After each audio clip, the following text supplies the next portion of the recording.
Welcome, everyone, to our meeting of the Ocean Protection Council. Glad to have those of you who are joining us in person here in Sacramento at our Natural Resources Agency headquarters, as well as those joining us by live stream. And I want to pause for a moment and just confirm that our live stream is working. The thumbs up from our colleague James in the booth tells us we are live with those joining virtually.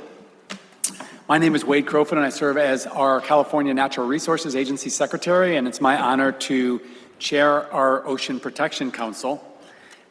With me, we have an august set of council members, including Katie Landau, who serves as delegate for Secretary Yana Garcia.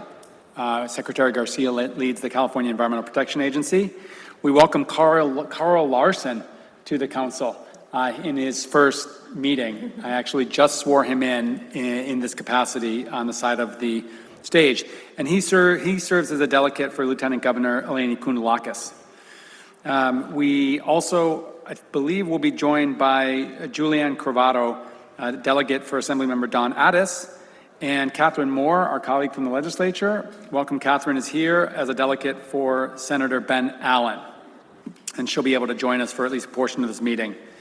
Councilmember Alexis Jackson and Senator Ben Allen have planned to join the meeting remotely, and our colleague Megan Rocha is unable to attend. So as the first action, I would ask for a call of the roll. Chair Crowfoot. Here. Carl Larson. Here. Katie Landau. Here. Julie Cravato. Catherine Moore. Here. And Alexis Jackson. Here. Thank you, everyone. So at this stage in the meeting, we have an opportunity to share any comments or announcements as council members before we hear from our staff leadership. So I'll start this off by just indicating our enthusiasm to begin implementing Proposition 4, which we know is the state's climate bond. As many know, California voters overwhelmingly passed Proposition 4 last November 2024, which authorizes the state to establish a $10 billion bond for the purposes of taking action to combat climate change and to protect people and places from climate impacts. A bond is essentially a way that the state can borrow money for specific purposes, and the legislature and the governor identified that $1.2 billion of the $10 billion will be invested in increasing our coastal resilience and our protection of marine life, habitats, and coastal communities. And that sounds very familiar because essentially that is the mission of the Ocean Protection Council. And this funding, some of this funding will come to our Ocean Protection Council. Will also come to the State Coastal Conservancy, the Wildlife Conservation Board, the Department of Fish and Wildlife, and California State Parks. And I won't read through all of the uses of this funding, but I'll just share it's funded directed for a broad range of priorities of the OPC, including building the resilience of our coastal systems to climate change, supporting specific habitats, including rocky reef and kelp forest ecosystem recovery, restoring island ecosystems, protecting and restoring the resilience of our beaches, bays, and coastal dunes, wetlands to climate change, does provide for dam removal, advances climate-ready fisheries management by modernizing data management, hatchery upgrades, and helping our state parks adapt to coastal sea level rise. So there's a whole lot of investment that Proposition 4 will facilitate that our OPC will utilize here in the years to come. I do want to share that of that funding, Prop 4 provides a total of $210 million to the Ocean Protection Council. So we'll hear more about that in coming weeks and months. The governor legislature just allocated overall $3.3 billion of the $10 billion in the recent budget approval, including $54.5 million for the OPC. So we now have been allocated over $50 million of climate bond funding to utilize for a set of specific purposes, and we'll hear more about that in the meetings to come. Today, the council has a busy agenda. We'll consider approval of funding for the 6th round of a sea level rise adaptation grant program, really important, established through Senate Bill 1 several years ago to help coastal communities plan and adapt to climate change and its impacts. We'll also consider funding for ocean acidification, hypoxia, harmful algal blooms research, importantly, the Environmental Justice and Tribal Small Grants Program, and efforts to support reintroduction of the all-important sunflower sea star to restore that keystone species in the kelp forest ecosystem. We're also going to hear informational presentations. One of our favorites of the year is to hear from our cohort of summer interns. So thank you for those who are visiting or joining us here today. I know we'll be joined by at least one of our interns virtually. We'll also hear an important update from our colleagues at the San Francisco Bay Conservation and Development Commission, which we know is BCDC. They have done some groundbreaking work on the Regional Shoreline Adaptation Plan. And then lastly, in a follow-up to an earlier meeting this year, we'll revisit the evaluation criteria for how we identify what areas of our coastal waters under state jurisdiction qualify within our 30 by 30 initiative, which is to conserve 30% of our coastal waters and lands by 2030.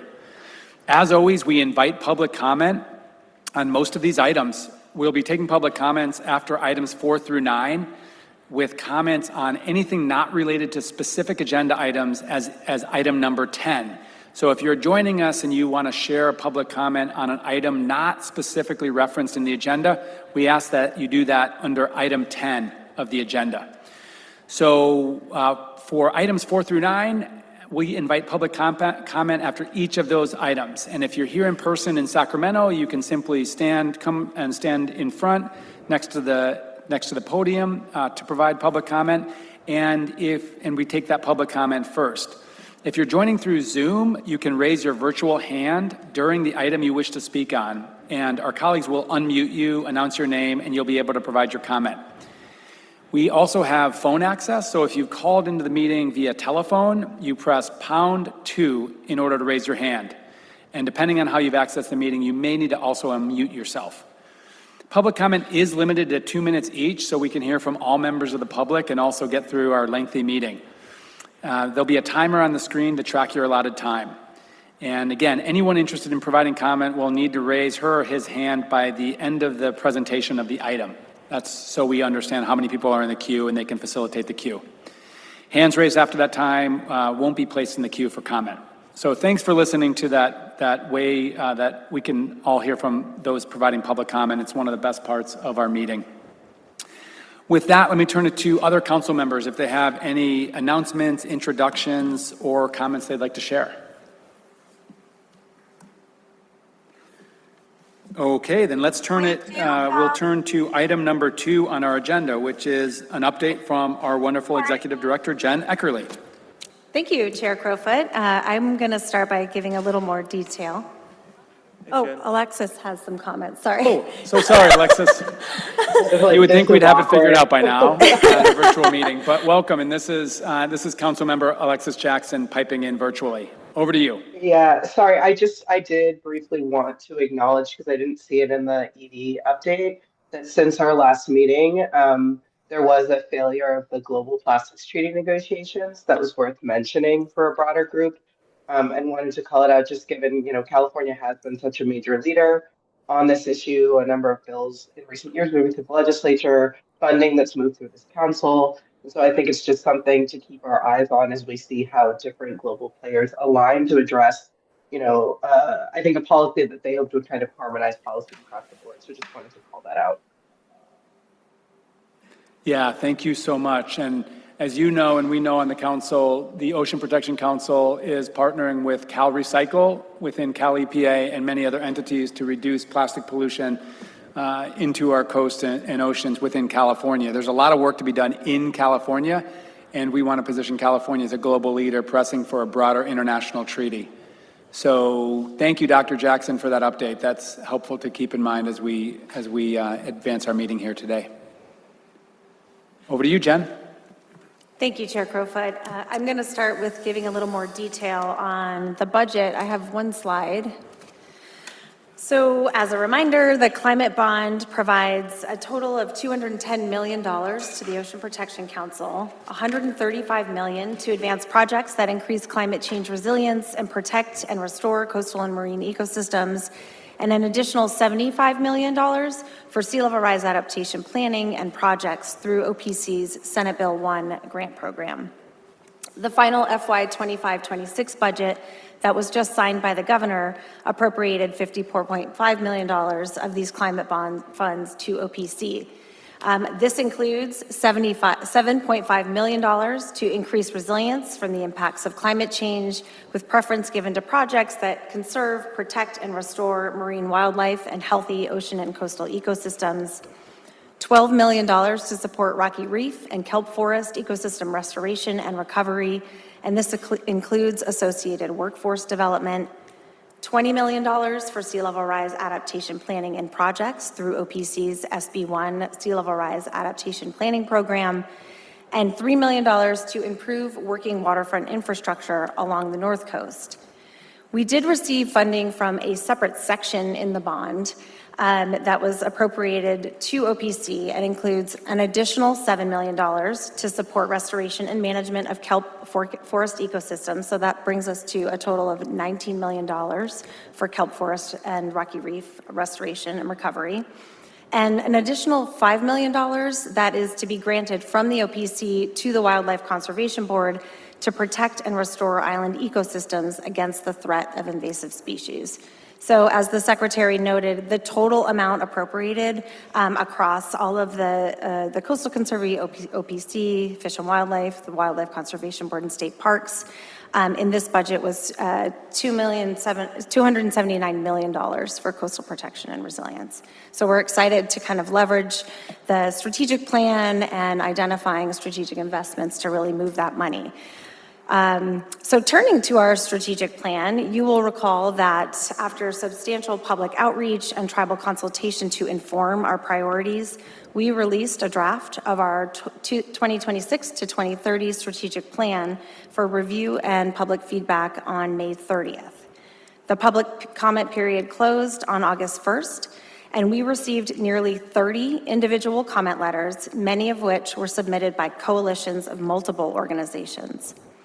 And while we did receive specific suggestions for revisions or new recommended targets, many of the letters were centered on how partners can see themselves in the draft, with commenters providing extensive input on how their priorities and expertise deeply align with OPC's priorities and how they're standing at the ready to help the state operationalize this new and ambitious plan.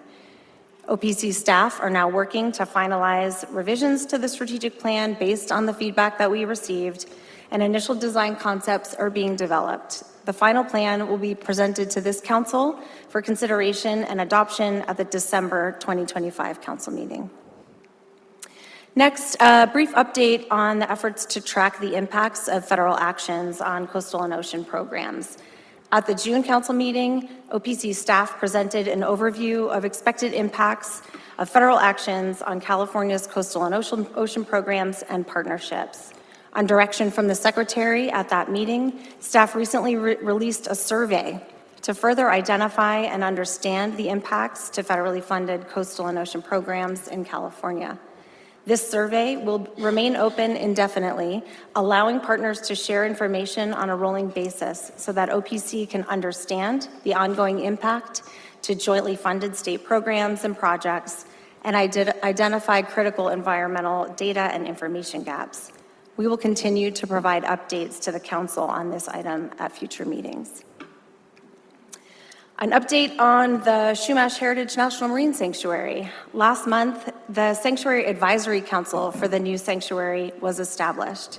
The Sanctuary Advisory Council is a community-based body that provides a public forum for consultation and deliberation on resource management issues within the sanctuary. The council is made up of voting members and alternates that represent Indigenous cultural knowledge, tribal, state, and local governments, tourism and recreation, business, recreational and commercial fishing, education, research, conservation, ocean energy and telecommunications, ports, harbors, and maritime activities, and the general public. The Advisory Council also has non-voting seats, including student leadership, government agencies, including the Coastal Commission, State Lands Commission, the Department of Fish and Wildlife, state parks, and the Central Coast Regional Water Quality Control Board, along with NOAA's local Office of National Marine Sanctuaries. I am serving as the primary voting member representing state government, with OPC's Senior Biodiversity Program Manager, Mike Eckerle, serving as my alternate. OPC Council Member and Assembly Member Dawn Addis is also serving on the Advisory Council as the alternate seat for the Offshore Energy and Telecommunications member. OPC's membership on the Sanctuary Advisory Council is in addition to our participation on behalf of the state of California on the Intergovernmental Policy Council with the San Ynez Band of Chumash Indians and the federal government. Earlier this month, council members had an initial orientation, and the Sanctuary Advisory Council will have its first official meeting on October 24th. This meeting will initiate discussions on near-term goals for elevating tribal priorities and stewardship and conserving biodiversity within the sanctuary. A few highlights on our international leadership to conserve biodiversity. At the June council meeting, the secretary shared that California's marine protected area had just been officially accepted to the International Union for Conservation of Nature's Green List of Protected and Conserved Areas, becoming the first nature network in the world to receive this honor. The green listing of our MPA network represents a culmination of a 7-year evaluation process conducted by IUCN in close collaboration with an advisory panel of Californians with expertise in marine ecology, fishing, recreation, tourism, and resource management. California also helped IUCN tailor the green list standard so that it could be applied to a large-scale network, which will ultimately help advance nature networks around the world.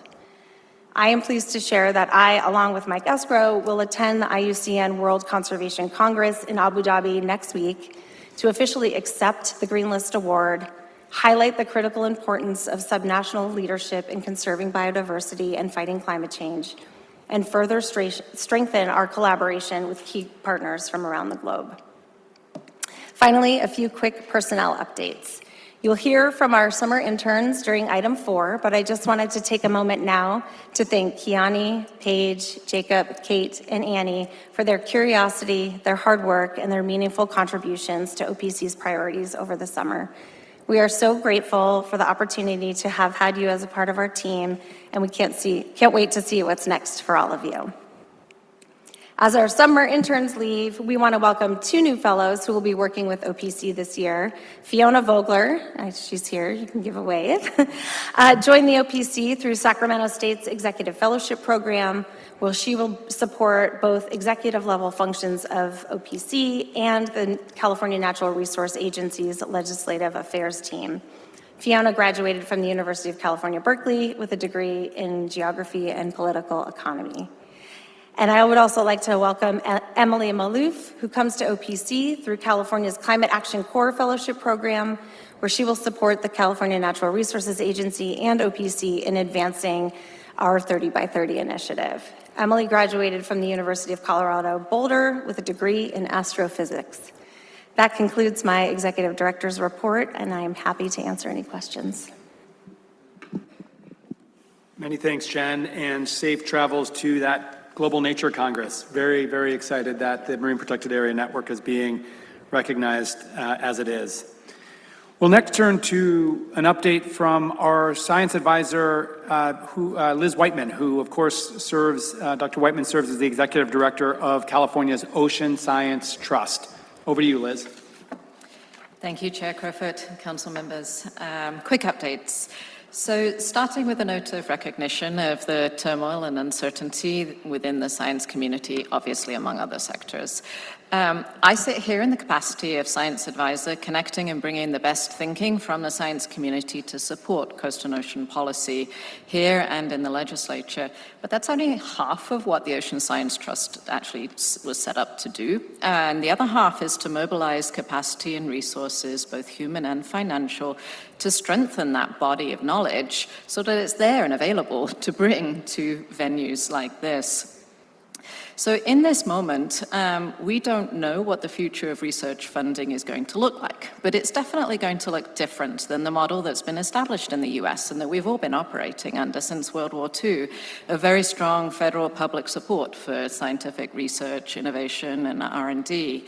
So in recognition of that other half of our organizational mission, our mission really calls on us to step up in this moment with partners in Oregon and in Washington in a formal tri-state effort to create venues and opportunities to gather together, to listen to each other's priorities and design that future for science funding, readying for scenarios with different mixes of public and private capital, supporting and rebuilding our long-standing leadership in scientific research and innovation.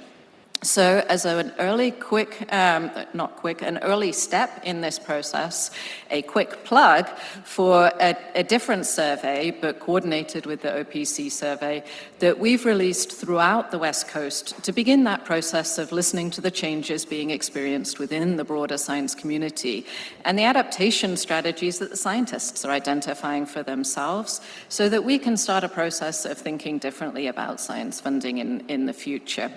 So we welcome responses to that survey, which can be found at oceanscienceagenda.org. So turning to current work then, and by contrast, California's commitment to science remains steadfast amidst that turmoil, and we have so much in progress and to be delivered at the upcoming council meetings. And I should express appreciation for the many members of the science community who, despite everything happening in the external world, continue to show up and engage with us to deliver the best advice for coasts and oceans. So a couple of in-progress things. As you look to consider adoption of the updated OPC strategic plan, as mentioned by Director Eckerle, we're working together to clearly articulate a path forward for how California can efficiently, effectively continue to strengthen that partnership with California's universities and broader science community, including through things like this science advisor role and the related science advisory team. We continue to make progress supporting forward planning for adaptive management on offshore wind, on restoration approaches in a changing climate. The Coast and Ocean Report Card is on track for delivery in December. This is such an essential tool and timed so well that can, through flashy and very visual products, connect both science and the work of OPC to the interests of a public audience and really break through to the public who is interested in a healthy coast and ocean. One final update, in close collaboration with both OPC staff and CDFW staff, we're convening a 16-member social science working group to inform a comprehensive research and monitoring plan for the Marine Protected Areas, or MPA network. This is such a fantastic group of folk from across universities, government agencies, and tribes in California, Washington, Oregon, and British Columbia. And they actually gathered here at CNRA just last week to bring their diverse expertise and perspectives together in a room to start or continue with the process of generating a set of social science research questions and objectives to guide future data collection and MPA network evaluation. We're both learning from elsewhere and the diversity of expertise and forging new ground in really inclusively bringing together tribal methodologies, participatory action research, community science, and other approaches in a common framework that gives space for appropriate recognition of different ways of seeing, measuring, and understanding the social and ecological outcomes from the MPAs. I've heard from the team that the learning also extends further with opportunistic examination of questions like, how are decisions being made? Who has the opportunity to participate? What's the role of science here? And so it's just a wonderful example of how working across different dimensions, different sectors within the science community can provide a foundational strengthening to MPA policy overall. So extending acknowledgement and appreciation to all those experts, OST staff, and OPC staff stewarding that important work. And with that, thank you. Thank you very much, Liz, for all of the work of the Ocean Science Trust and that helpful update. We're going to move to item number 4 on our agenda, which again is a summary of the 2025 Summer Internship Program. And to introduce our interns and their work, we're joined by our colleague Maria Rodriguez.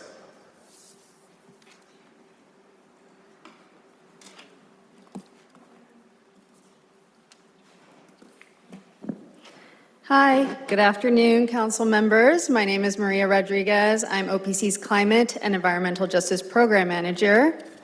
I'm excited to introduce item 4, highlighting OPC's Summer Internship Program.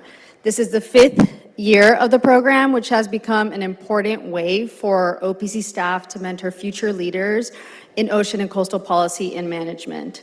Interns also bring fresh perspectives and insights that strengthen OPC's work. Each summer, they support projects across OPC's priorities, gaining meaningful professional experience, and also helping expand OPC capacity. Today, you'll hear directly from this year's cohort about their experiences and the projects they supported this summer. And just one quick note, one of our interns, Catherine, will not be joining virtually after all, so Annie will be speaking on her behalf. And with that, I'll hand it over to Paige.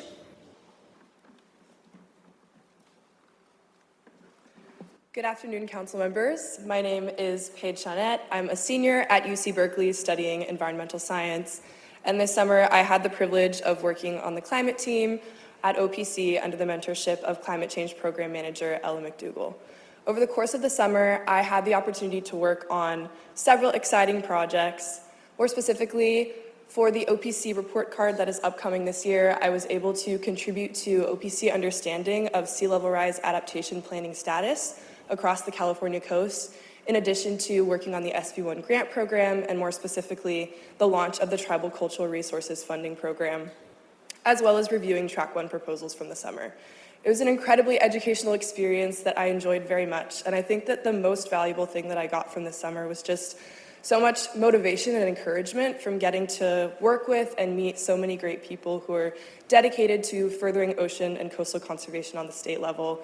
So with that, I would just like to say one last thank you to Ella and everybody that I had the opportunity to meet on the climate team and throughout OPC. Thank you so much. And next slide, please.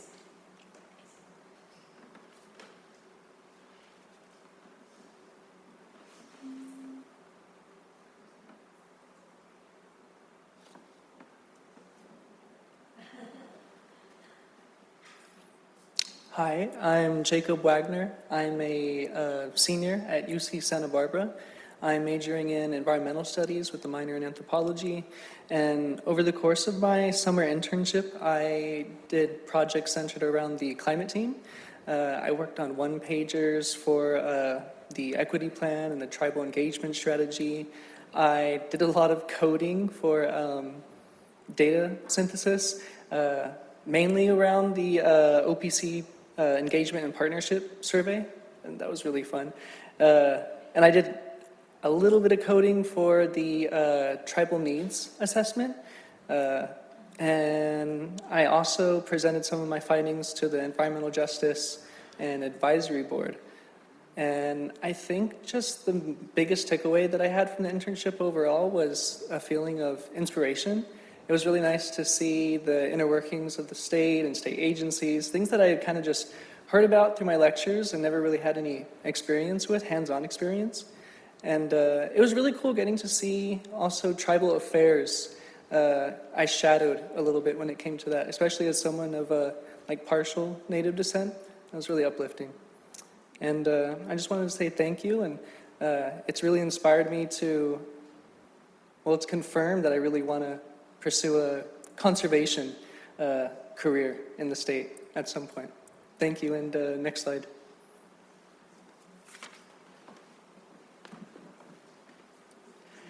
Good afternoon, members of the council. My name is Kiani Baetsle. I'm currently a senior at UC Berkeley studying conservation and resource studies.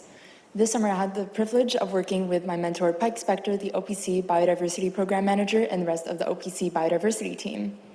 One of the projects I was able to work on was the kelp research and recovery document, which is an update on efforts of the state of current efforts of the state to date of actions towards kelp recovery and so on. And this is an internal document meant for referencing and of future efforts. And I also worked on the Coast and Ocean Monitoring Spreadsheet, which is a collection of various long-term monitoring projects across the state. And this is meant to be a guide for strategic coordination and collaboration for future advancements in coast and ocean monitoring efforts. And yeah, this experience so far has been instrumental in reinforcing my passions for pursuing a future in biodiversity management and also ecosystem restoration, and has been an incredible experience in also inspiring my decision to pursue a future in the nexus of policy, management, and science. And yeah, I'd like to thank members of the council and the OPC biodiversity team for this incredible opportunity. And next slide, please. Good afternoon, members of the council. My name is Annie Larson. I am a senior at Stanford University studying environmental science, policy, and oceanography. This summer, I had the privilege of interning with OPC, and I was so fortunate to have worked closely with Marine Protected Areas Program Manager Stacy Lewis and the biodiversity team. Under Stacy's mentorship, I developed a petition evaluation matrix to assess proposed changes to California's MPA network. Using spatial analysis and emerging science, the tool evaluates ecological, governance, and equity criteria with a particular focus on kelp forest habitat representation and tribal co-management. I also collaborated with the communications team to launch a public-facing kelp myth versus fact series where I highlighted the kelp forest's ecological, cultural, and economic value. Through this experience, I have truly learned the importance of the interdisciplinarity that goes into ocean conservation, and I discovered that my interests span communication, science, and policy, and that the most impactful work occurs at their intersection. I'm deeply grateful to the OPC team for their guidance, trust, and commitment throughout this internship. Thank you for the opportunity to contribute to this meaningful work. Next slide, please. I am presenting on behalf of Kate Robinson, who, as you know, is unfortunately unable to make it today. So Kate Robinson is a senior at UCLA studying environmental science with a concentration in atmospheric and oceanic sciences. This summer, Kate supported OPC on projects related to water quality and marine debris. Her work included conducting background research and interagency engagement for scoping a workshop on microplastics in fisheries and aquaculture, reviewing partner progress for the Ocean Litter Prevention Strategy Accomplishment Report, and assisting the Ocean Science Trust with collecting harmful algal bloom fisheries closure data. Kate was also able to assist across different programs, which gave her a very broad exposure to state-level ocean policy and the many ways science is applied in decision-making. Through that experience, she realized how much she enjoys taking what she's learned in the classroom and using it to inform policy and real-world challenges facing our oceans. It gave her a much clearer picture of how research, interagency collaboration, and stakeholder input all come together to help protect the ocean. This has strengthened Kate's interest in marine conservation and confirmed that she wants to pursue a career in ocean policy work where she can continue bridging science and policy to help protect our ocean and the communities that depend on it. Thank you so much for this amazing opportunity. Next slide, please. This is just a thank you. Thank you so much, council members.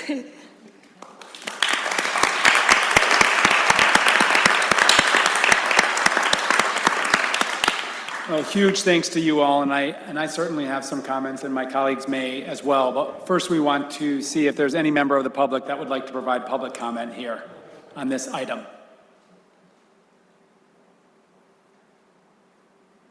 All right. Seeing none, and I know my colleagues in the media booth would let us know if there's any public comment. We do have one commenter on Zoom. Richard Sadowski, you have the floor. Hi, OPC Council. I just wanted to thank Governor Newsom for really doing a solid and funding the California College Corps program. We have 4 interns, and I'm so encouraged whenever I hear these young people working on these different projects. And the other thing I wanted to share is, or that I didn't know, but Jenn and Michael being on the Shumash Advisory Council. Marla, Joe, and I are so stoked. We couldn't think of 2 better people than to represent California for us. I was a dear friend of Fred Collins, the Northern Chumash Tribal Administrator back in the day, and I'm just really stoked for our for what all you guys do. I appreciate it. Thank you. Well, thanks back to you, Mr. Sadowski. For those who don't know, Richard Sadowski leads a community-based environmental justice group in Morro Bay and is one of our most loyal participants in the OPC meeting with a lot of important input and frankly, when we're making progress, positive encouragement. And I'm really glad to know that the state's College Corps program, which is a separate program that provides $10,000 annual scholarships to undergraduate students doing work in the community, is enabling his organization to better do their work in that part of California.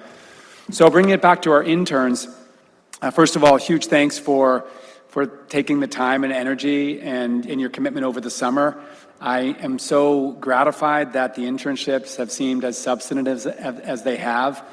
You can clearly understand that the OPC is running down the field in many different directions, and we're really proud. We've got a world-class staff, and thanks to those folks, I think we're breaking ground in so many different ways, whether it's on this Coast and Ocean report card that we'll unveil in December, whether it's on this complex restoration effort around some of our ecosystems, or the work we're doing on equity and environmental justice, and particularly tribal partnerships. So I'm so glad that you're a part of that. And I would just encourage you to consider coming back to work for the state at some point, or our partner organizations. And I hope that your internship at OPC figures prominently on your CV as you go out and look for professional experience. But I think it will be really valuable. And then just a shout out to Maria for coordinating this work and the work of all the staff in welcoming the interns.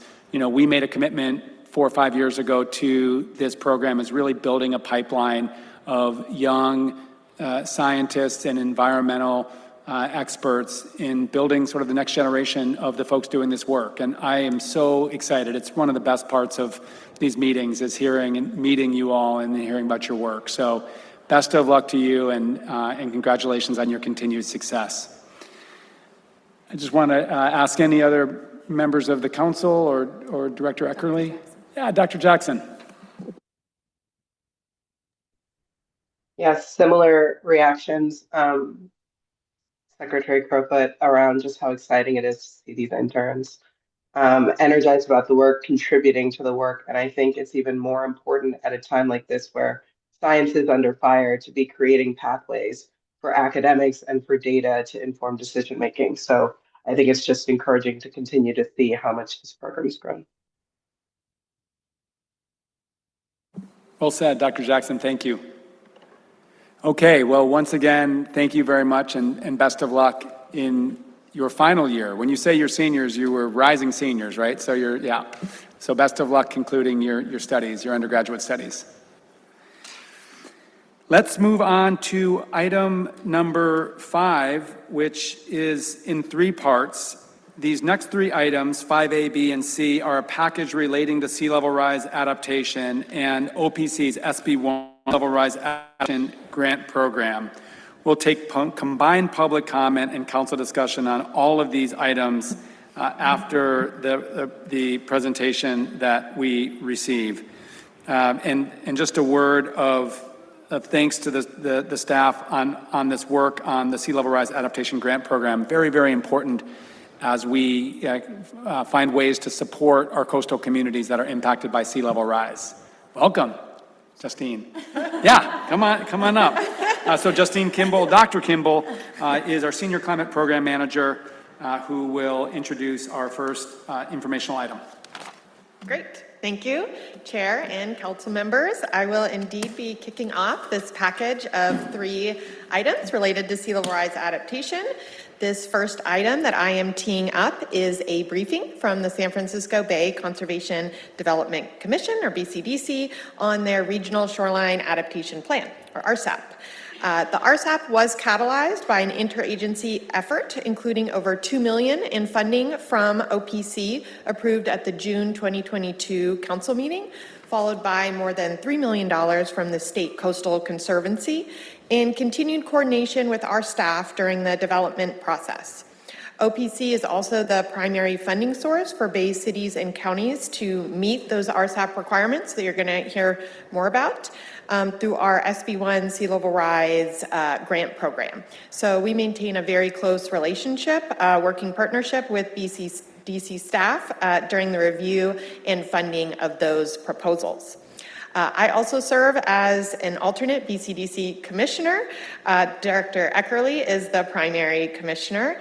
And so we've had that additional perspective during the development process of the RSAP. And Jenn and I will also get to review those sub-regional shoreline adaptation plans as they're submitted by cities and counties for BCDC consideration. None have come in yet, but we look forward to when they do. And so the RSAP really aligns with OPC's goal for consistent and coordinated sea level rise adaptation planning statewide, and is a really big step forward for San Francisco Bay. And so with that, I will pass it to Jessica and Danielle from BCDC.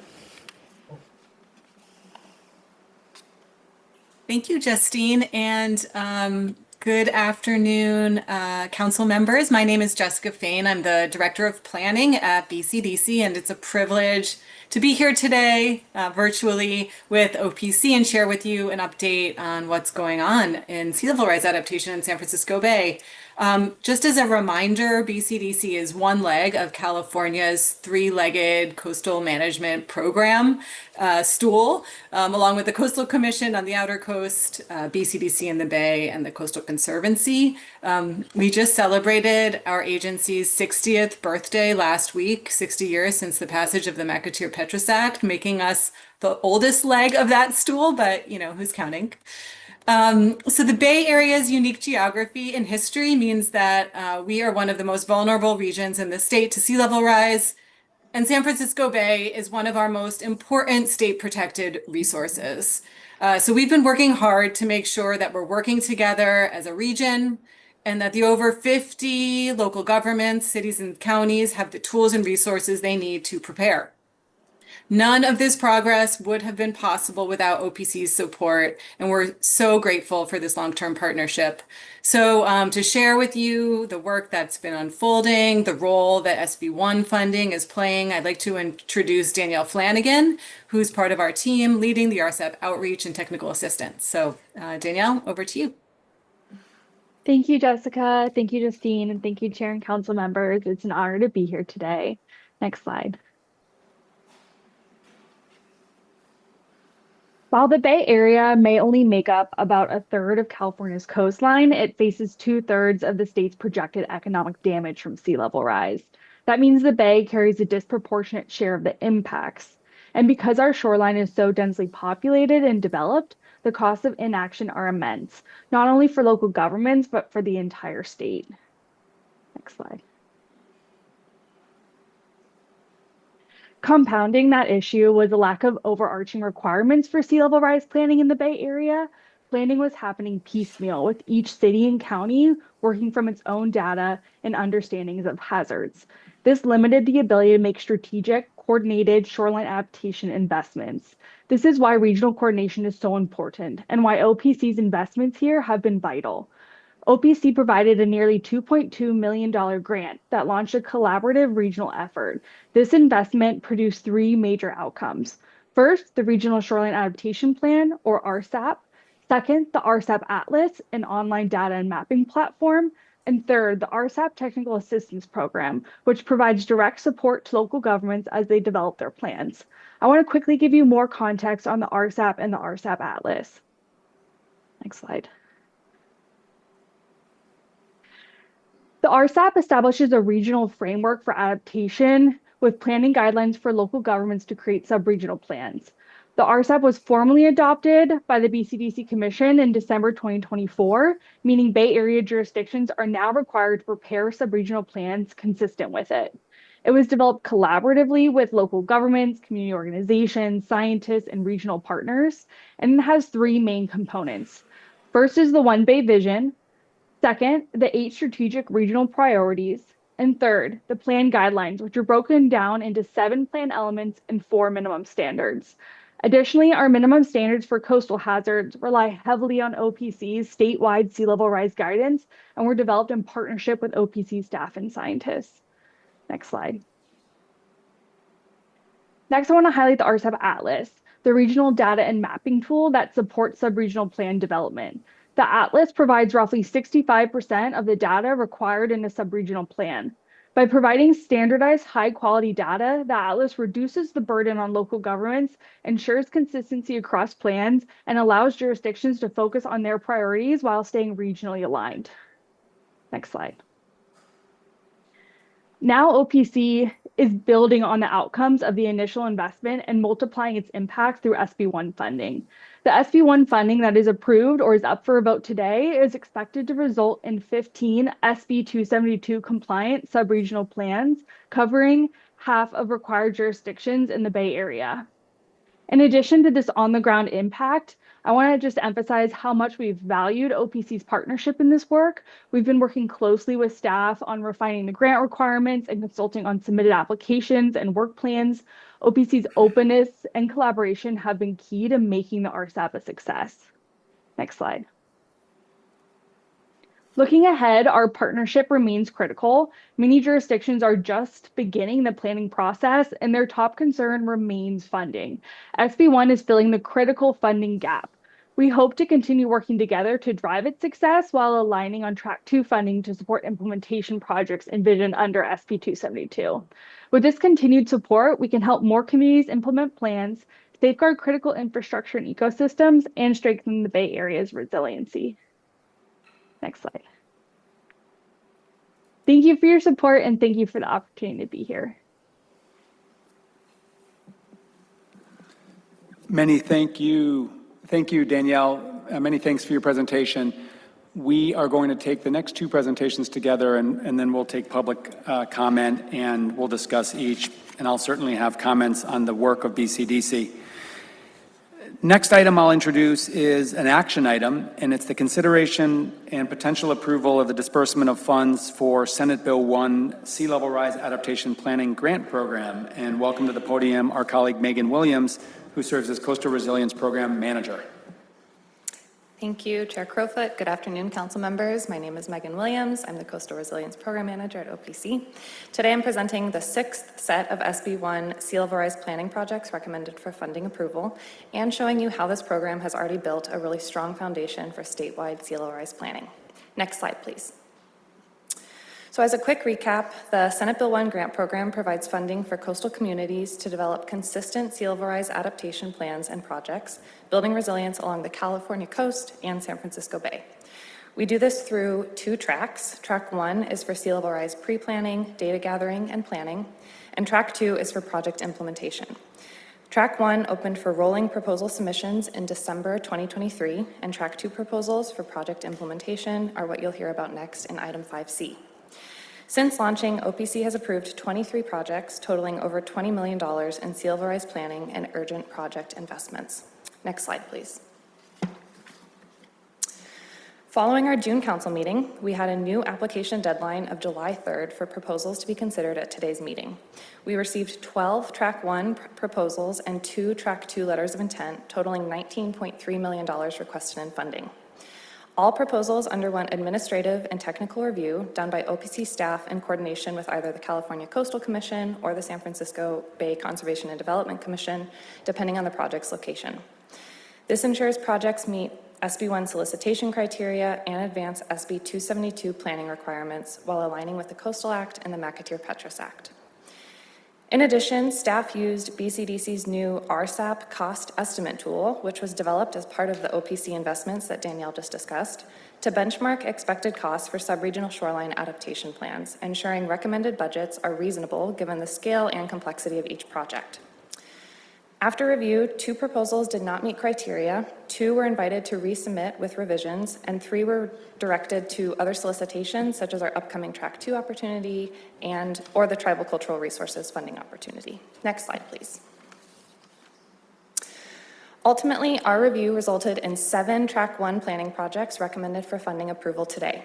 These include city-led and regional efforts from Oakland and Alameda Coordination, the East Bay Crescent Project led by SFEP that will produce 3 single SAPs for Albany, Berkeley, and Emeryville, county-scale multi-jurisdictional planning in Santa Clara County, including all of its cities, a multi-jurisdictional plan for Southern Bayside cities and San Mateo County, and 2 Contra Costa shoreline plans in Pinole and Hercules and Pittsburgh.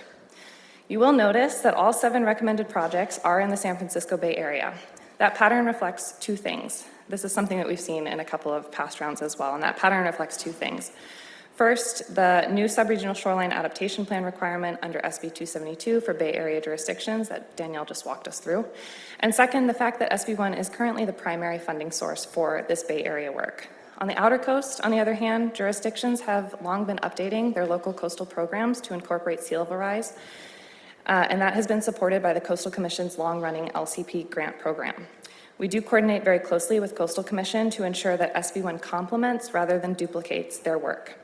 And as that LCP grant program potentially changes or winds down, we are actively identifying where SB1 can fill gaps and extend support to outer coast communities.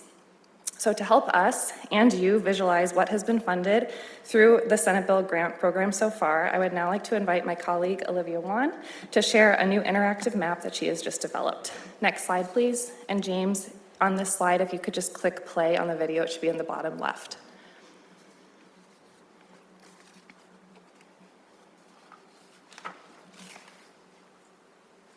Thanks, Megan. So the SB1 program project map illustrates how SB1 grant program investments have been distributed across the outer coast in San Francisco Bay, tracking progress toward the 2034 planning requirement under SB 272 and highlighting where additional effort is needed to ensure statewide resilience to sea level rise. Following today's presentation, this interactive map will be embedded in the SB1 grant program webpage, and as demonstrated in the video, users will be able to navigate to different projects funded by the SB1 grant program, click on the polygons, and see a pop-up that displays grantee information, a project summary, funding amount, and council approval date. The different types of SB1 funded projects including the Track 1 planning, sector-specific, and Track 2 implementation projects are represented by the colors in the legend. And you'll note that this projects in the San Francisco Bay are colored with 2 shades of green, the lighter of which represents the projects recommended for funding at today's meeting. So this map demonstrates how much of the Bay's shoreline has been funded in just a year and a half through this program, and how staff can go about prioritizing program outreach and investments to meet needs on the outer coast. As the program funds more jurisdictions, we will continue to update this map to communicate our work to prospective grantees and the public. Finally, as Megan noted, this map currently only represents OPC investments through the SB1 grant program, and looking ahead, we are hoping to leverage this and other aligned mapping efforts, such as the sea level rise planning indicator work for the report card, to map and track SB 272 compliance going forward. Next slide, please. Thank you, Olivia. So as you can see from the map, OPC's investments through the SB1 grant program have already created an unprecedented foundation of sea level rise planning across the state, especially in the Bay Area where the new subregional shoreline adaptation plans are underway. Approving the projects before you today would represent the largest single expansion of SB1 planning funds to date, filling major gaps and accelerating local progress through the 2034 planning requirement. With this momentum and with the clear visualization you've just seen of where and how our funds are at work, staff recommends the council approve the disbursement of up to $9,326,379 for these 7 Track 1 projects. Next slide, please. Next slide. Thank you all for your time, and I'm happy to answer questions after Olivia's presentation. Thank you very much for those 3 presentations. Let's move to public comment on items. Oh, so sorry, Olivia. I thought that was, sorry. Let me invite Olivia back to the podium. My apologies. I thought that the map presentation was your presentation. Welcome. So Olivia is providing a presentation on another action item, which is consideration and approval of a competitive solicitation for what are called Track 2 implementation projects under the Senate Bill 1 Sea Level Rise Adaptation Planning Grant Program. So we're having a conversation about one informational item, which is the first update on BCDC, and then 2 action items for consideration of funding. Welcome. And let me just introduce Olivia Wan, our Coastal Resilience Sea Grant Fellow. Thank you for doing what you do at OPC and being here today. Thank you so much. Good afternoon, council members. Today I am excited to present the Track 2 Sea Level Rise Implementation Funding Solicitation, a new competitive opportunity within OPC's SB1 grant program for your consideration today. Next slide, please.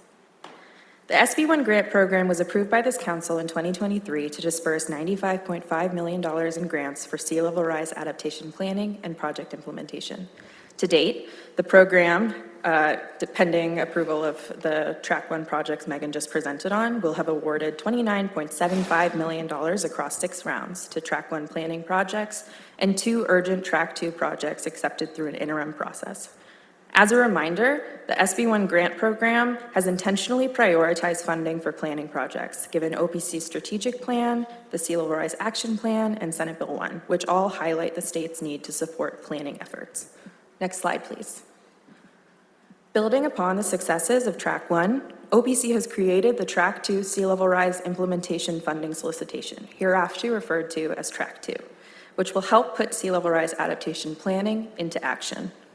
Unlike Track 1, which accepts projects through a non-competitive rolling application process, Track 2 will be a competitive solicitation that, following CNRA's climate bond implementation guidance, will consist of a short concept proposal submission via a letter of intent, followed by an invitation to submit a full proposal for LOIs that meet the scoring evaluation criteria.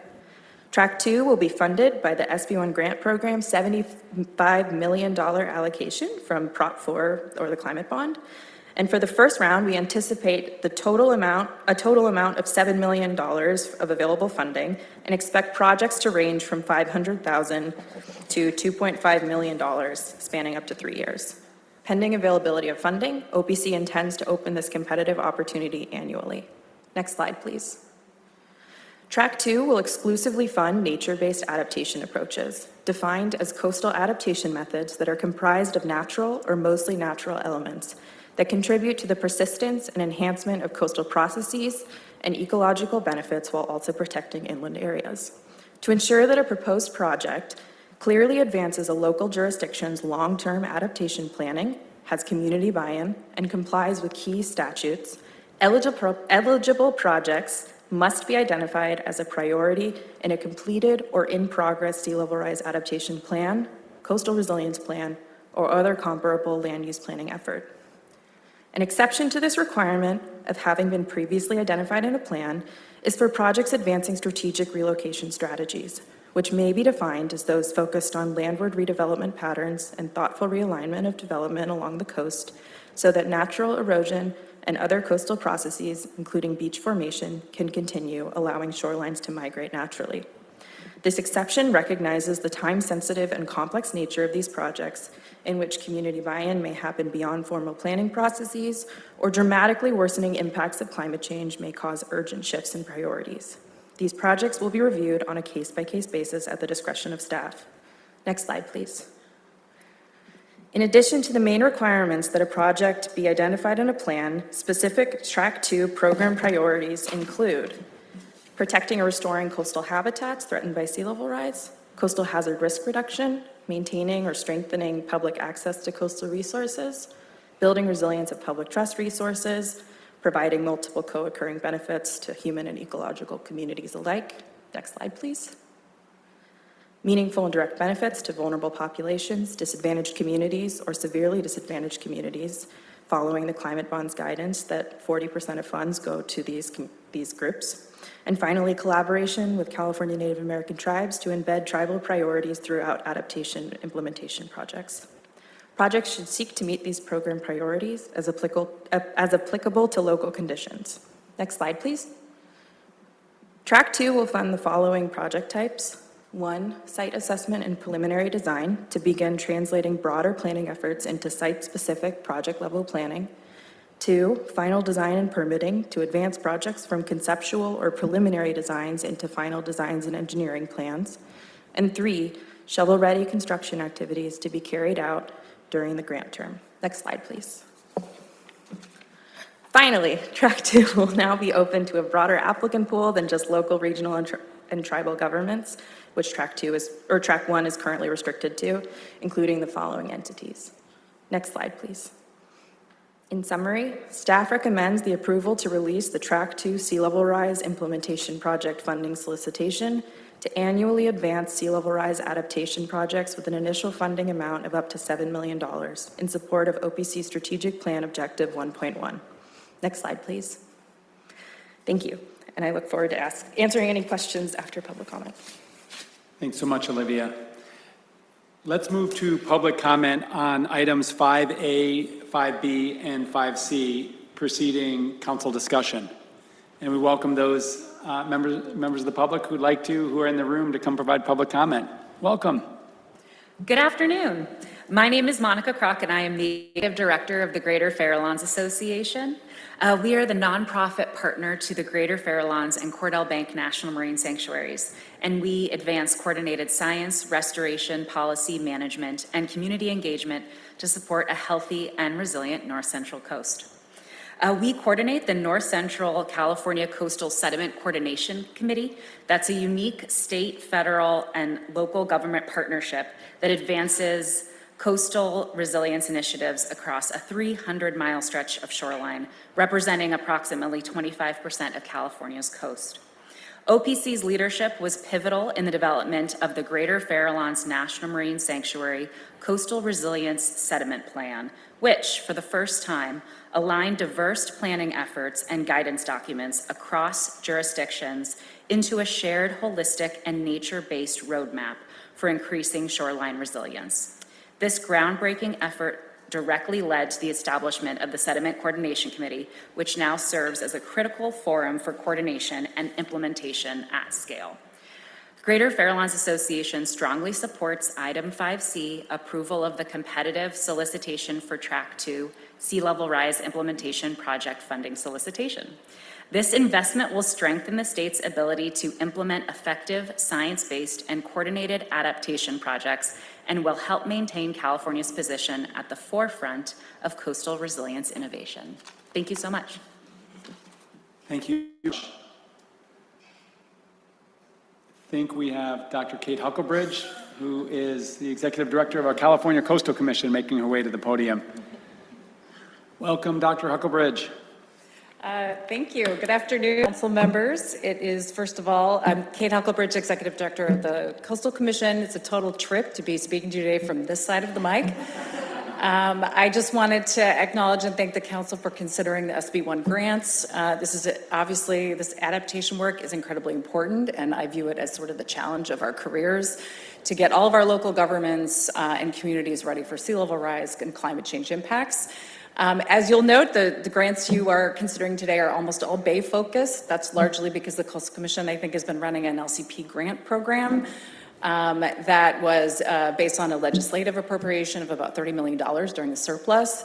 That has been hugely critical for us, and we really appreciate the coordination moving forward as that we are out of funds essentially on that program. We're hoping to replenish those coffers at some point in the future, but really appreciate that SB1 has the coordination with the Coastal Commission on when those grants do end up on the open coast, that we're really focused on LCP updates. That's our planning framework for getting all this work done, and really appreciate the coordination. So thanks to Director Eckerle, thank you to all the staff who've been working on that. It's a really good partnership, and we really look forward to continuing that work. We're gonna need to have a lot of funding in that arena in the next several years. So thank you.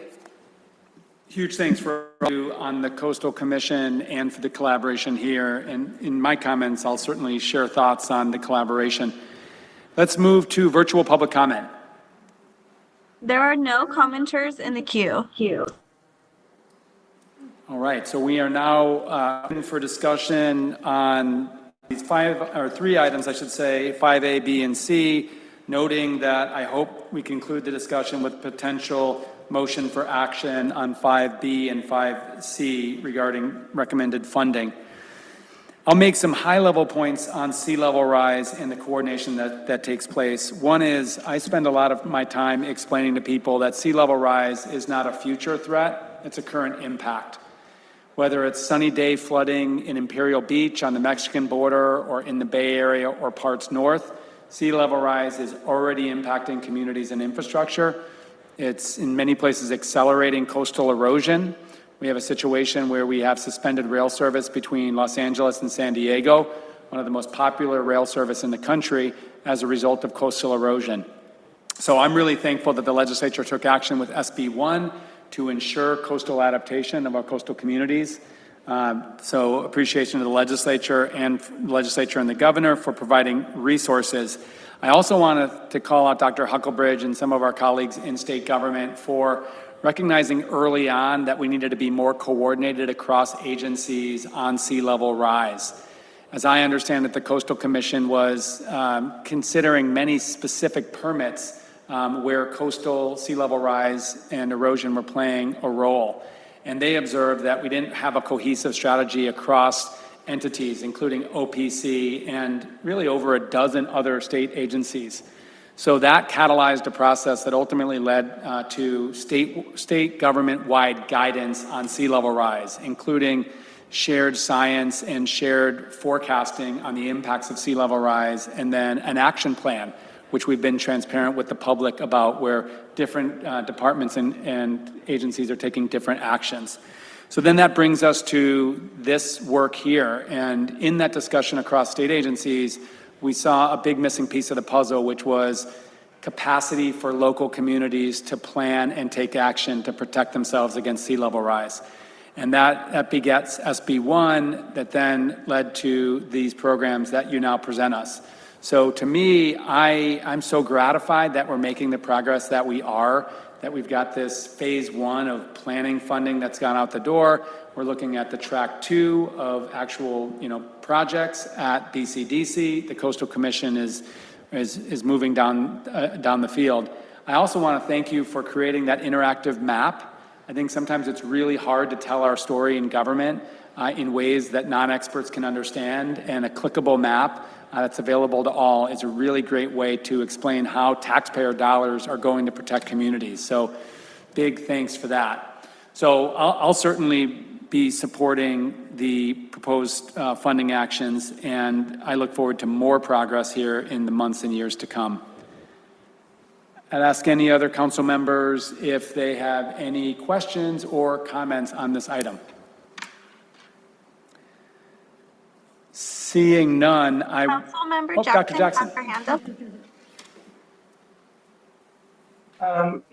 I guess I just had a question about if we think that there are any trade-offs. I know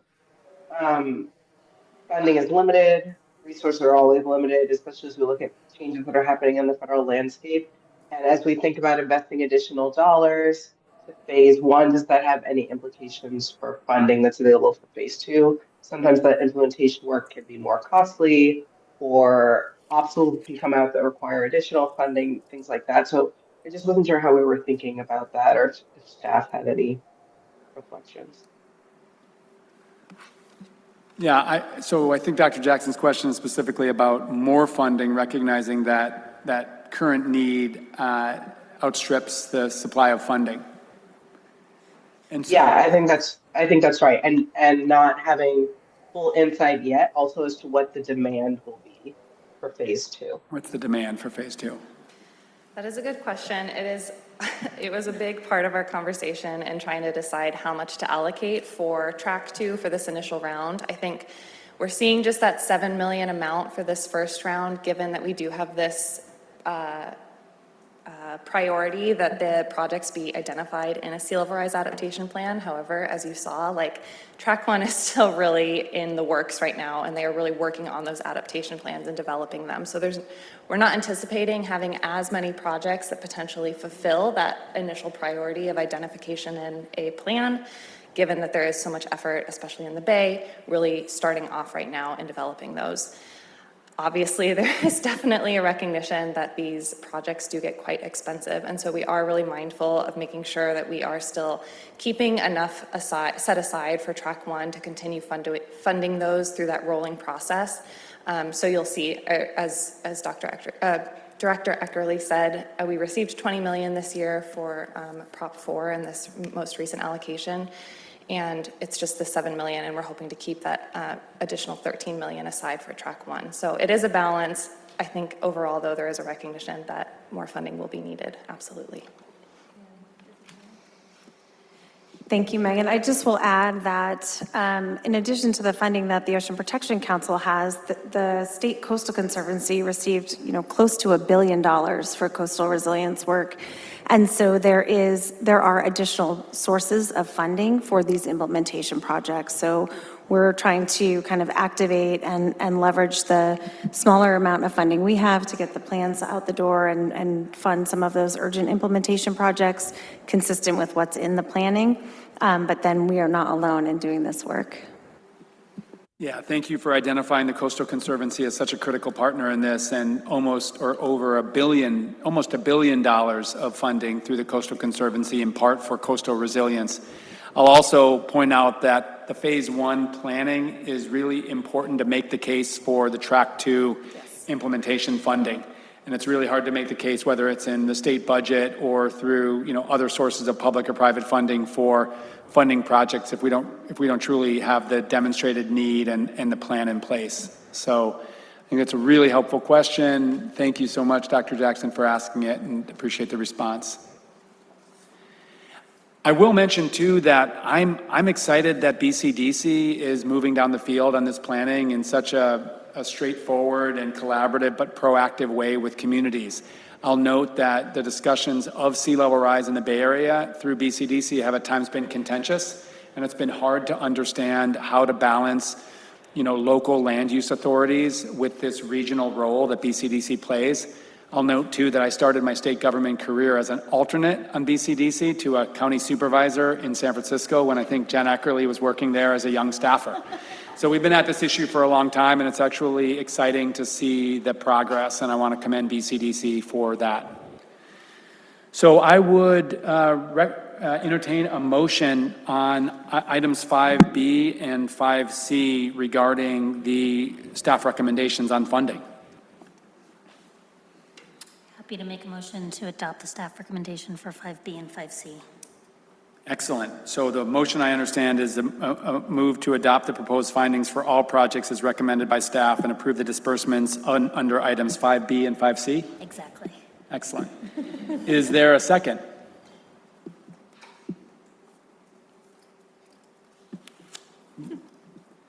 Second. Okay. Thank you, Carl. And just these sort of, parliamentary rules require a motion and a second. And so with the motion and a second, let's call the roll on this proposed action. Chair Crowfoot, Yes. Carl Larson, Yes. Katie Landau, Yes. Alexis Jackson. Yes. The motion passes. Excellent. Thank you so much. And thanks so much, Dr. Huckelbridge, for being here in person. It is great to see you on the other side of the dais here. She'll be back. Let's move to agenda item number 6, which is another action item, and it speaks to specific impacts of climate change on our coastal environment. So this action item is consideration and potential approval of a competitive solicitation for research related to ocean acidification, hypoxia, or the loss of oxygen, and harmful algal blooms. And this is, of course, part of our strategic plan, all about minimizing causes and impacts of ocean acidification and hypoxia. And we invite our colleague Kyla, to present to us on this important item. Thank you. Good afternoon, Chair and Council members. I am the Water Quality Program Manager for OPC, and I'm presenting a competitive solicitation, as you said, for research on 3 water quality concerns: harmful algal blooms, hypoxia, and ocean acidification. Next slide, please.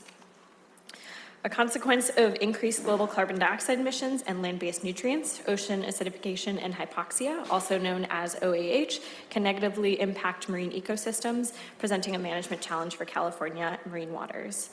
OA disproportionately affects sensitive species, such as calcifying organisms, many of which are ecologically important and support commercial and recreational fisheries. Similarly, low dissolved oxygen or hypoxic events are increasing in frequency and extent across the West Coast, threatening resilience and stability of marine ecosystems. While OAH is routinely monitored and studied in California from a chemistry perspective, we are only just beginning to examine the consequences for biological systems. Understanding how OAH impacts ecologically and economically important species is critical for enabling California to improve marine water quality and better support healthy marine ecosystems and fisheries. Therefore, further investigation is needed to understand the biological impacts of these changes in seawater chemistry to support state actions on OAH. Next slide, please. California and OPC have long recognized OAH as a problem, beginning with Washington State's oyster production failures in 2005. Since then, we've taken strategic actions, including convening panels of experts to provide science recommendations, working with the OA Alliance, and most recently, this council adopted a resolution on OAH this March. OPC's past investments in OAH have included supporting the development of an OAH model for the entire West Coast, known as ROMS-BEC, researching the impact of land-based nutrients on OAH, research improving understanding of biological vulnerability, the development of an OAH portal, and the addition of biological measurements to chemical monitoring programs. Next slide, please. Toxic marine harmful algal blooms, or HABs, also negatively impact California marine water quality, ecosystems, and fisheries. The occurrence of these blooms is influenced by both natural and anthropogenic processes. HAB toxins enter the marine food webs from shellfish to sea lions, causing commercial and recreational fishery closures to protect human health and causing illness in marine mammals and birds. Early warnings or forecasts of these events are critical for coastal managers, marine mammal rescue centers, fisheries, and public health entities so they can prepare for and respond to the impacts of marine HABs.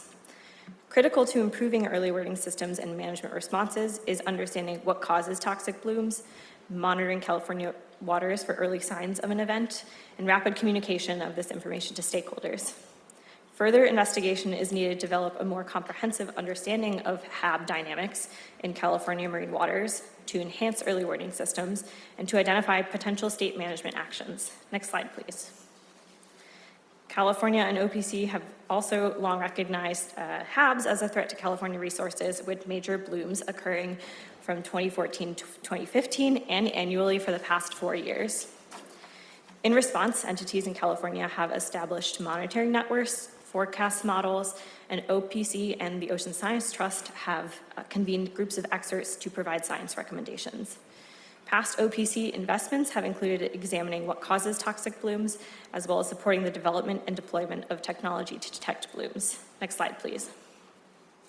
To fill these knowledge gaps, OPC staff will solicit programs for monitoring, research, synthesis, and modeling projects to enhance understanding of biological vulnerability to OAH in Track 1, as well as enhance understanding of the drivers, early indicators, and potential management options for toxic marine HABs in Track 2. These investments in OAH and HAB science and technology will inform management decisions to address threats to marine water quality, public and ecosystem health, and economically important fisheries. Next slide, please. Priority project types for Track 1 are anticipated to include monitoring to enhance the biological impacts of OAH, the use of molecular tools like DNA or RNA also to understand these impacts, threshold and indicator development, or work that determines under what OAH conditions ecologically and economically important species are harmed, research to enhance our understanding of how the impacts of OAH might propagate through the rest of the marine ecosystem, and synthesis efforts that promote broad sharing of biological OAH data and information. Next slide, please. Priority project types for Track 2 are anticipated to include expanding HAB monitoring programs, including the use of new technologies that may improve monitoring capabilities in the collection of new data types, improving HAB modeling and forecasting to better understand what causes HABs and when or where they may occur, research that explores HAB control or strategies to stop a bloom once it's begun, studies examining how algal toxins are transferred throughout the rest of the marine food web and ecosystem, research that explores the human health effects from recreating in water with dinoflagellate HABs, also known as red tides, as we have seen happen in San Francisco Bay. And finally, synthesis efforts that promote broad sharing of HAB data and information. Next slide, please. OPC staff anticipate opening this competitive solicitation in winter of 2026, with selected projects brought to the council for approval in September of 2026. Next slide, please. With that, OPC staff recommend the authorization and approval to release this competitive solicitation with a funding amount of up to $6 million. Next slide, please. Thank you for listening and considering this recommendation. I'm happy to take any questions. Thank you, Dr. Kelly. Let's move to public comment first. And welcome our colleagues in the room. If anyone has public comment, doesn't look like it, so let's go to virtual public comment. We have no virtual public comment at this time. Okay. I will observe that this is a huge challenge that we've been discussing for the last several years. It's a challenge that obviously impacts the ocean and coast far outside of California's borders. I've been really energized by international coordination on ocean acidification, and we're part of an OA alliance. California helped to found an ocean acidification alliance that now counts a number of countries around the world. And this level of scientific understanding and monitoring is absolutely essential to understand what actions we will be able to take to actually combat this. As I understand it, this is a large-scale phenomenon, within the ocean, but it is also exacerbated by certain things that we control, including runoff into the ocean. So there is a benefit of better understanding the dynamics of this crisis, so that we might, recommend or support action across California. Any questions or comments from members of our council? Yes, over to you, Katie. No questions specifically, but really just wanted to, tap on how beneficial this research is going to be, not both internationally, but within the state, and just wanted to acknowledge and say my appreciations on the partnership between OPC and the State Water Board, continuing to work on the OH and Marine HAB area. So thank you all. Excellent. Thank you. Well, seeing no other comments, I would entertain a motion on this item.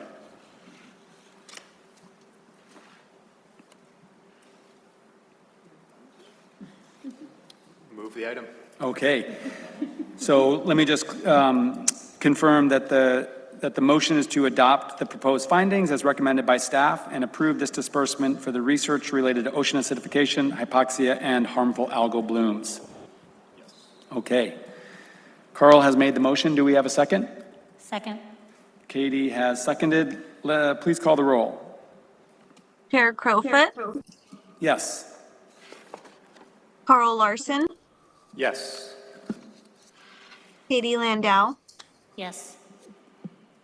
Alexis Jackson. Yes. The motion passes. Thank you, and thanks for the work. Let me just take a moment to recognize our counsel who sits up at the dais with us each meeting, Heather Bao. Heather is a colleague in the Office of the Secretary, and as I carefully confirm those motions to ensure that we're adjudicating these issues effectively, it's Heather that ensures that happens. So Heather, huge thanks, given all that's on your plate, for joining us and keeping us on track at the council. Thanks for being super interesting. Excellent. Let's move to item 7. We're moving to item 7, which is another action item. And it's consideration and approval for the disbursement of funding for tribal and environmental justice small grants.